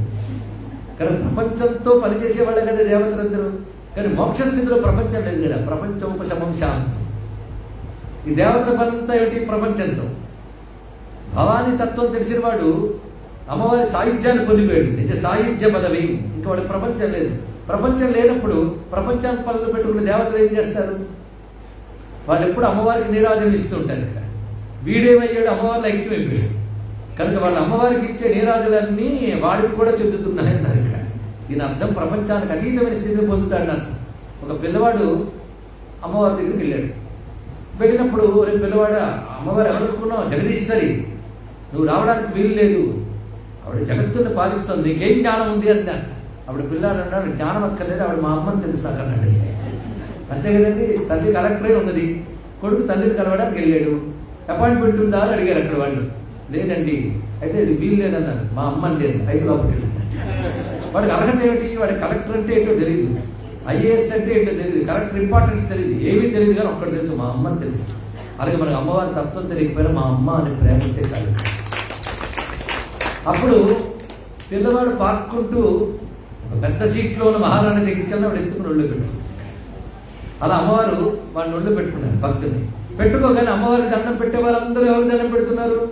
ఆ ఒళ్ళు ఉన్న పిల్లాడు కూడా దక్కుతుంది కనుక అమ్మ భవాని అని శరణ వేడిన వాడు సాహిత్యం పొందాక నీకు చేసే నీరాజనాలు వాడికి కూడా అందుతున్నాయి తల్లి అన్నారు. ఇక్కడ ఇందులో ఎన్ని భావాలు ఉన్నాయంటే దేవతలు కూడా పొందనటువంటి కైవల్యాన్ని భవానీ భక్తులు పొందుతాడని, వాడికి దేవతలు కూడా నీరాజనాలు పడతారనేటువంటి బ్రహ్మజ్ఞానం యొక్క గొప్పతనాన్ని భగవత్పాదులు వారు అంత చక్కగా చెప్తూ భవాని అనేది భక్తితో అనే నామం మాత్రమే కాకుండా జ్ఞానంగా పండిపోయినటువంటి బ్రహ్మతత్వం అనే భావం కూడా ఒక్క భవానీ నామంలో అంత నిక్షిప్తమైంది కనుక భవానీ నామాన్ని ఇప్పుడు భావన చేస్తూ కూర్చున్నాయి కంఠశివ. ఇంకోటి ఎన్ని రకాలుగా భావించచ్చో భవానీని అని భావించాం. అమ్మా నువ్వు ఉన్నావు, నువ్వు రక్షిస్తూ ఉన్నావు, నీ ప్రపంచం చేస్తూనే ఉన్నావు, గట్టిగా మాట్లాడుతూ ఉండేది నువ్వు ఒక్కదానివే, నాలో నేనుగా ఉన్నది నువ్వు కనుక నేను వేరే లేదు తల్లి, నేను నువ్వై ఉన్నావు, నేను నువ్వే అవుతాను అనేటువంటి భావం ఇందులో కనబడుతున్నది. ఇటువంటి భవానీ భావన చేయడానికి అవకాశం ఇచ్చినటువంటి భవానీ కటాక్షాన్ని నమస్కరిస్తూ ధన్యవాదాలు సమర్పిస్తూ స్వస్తి.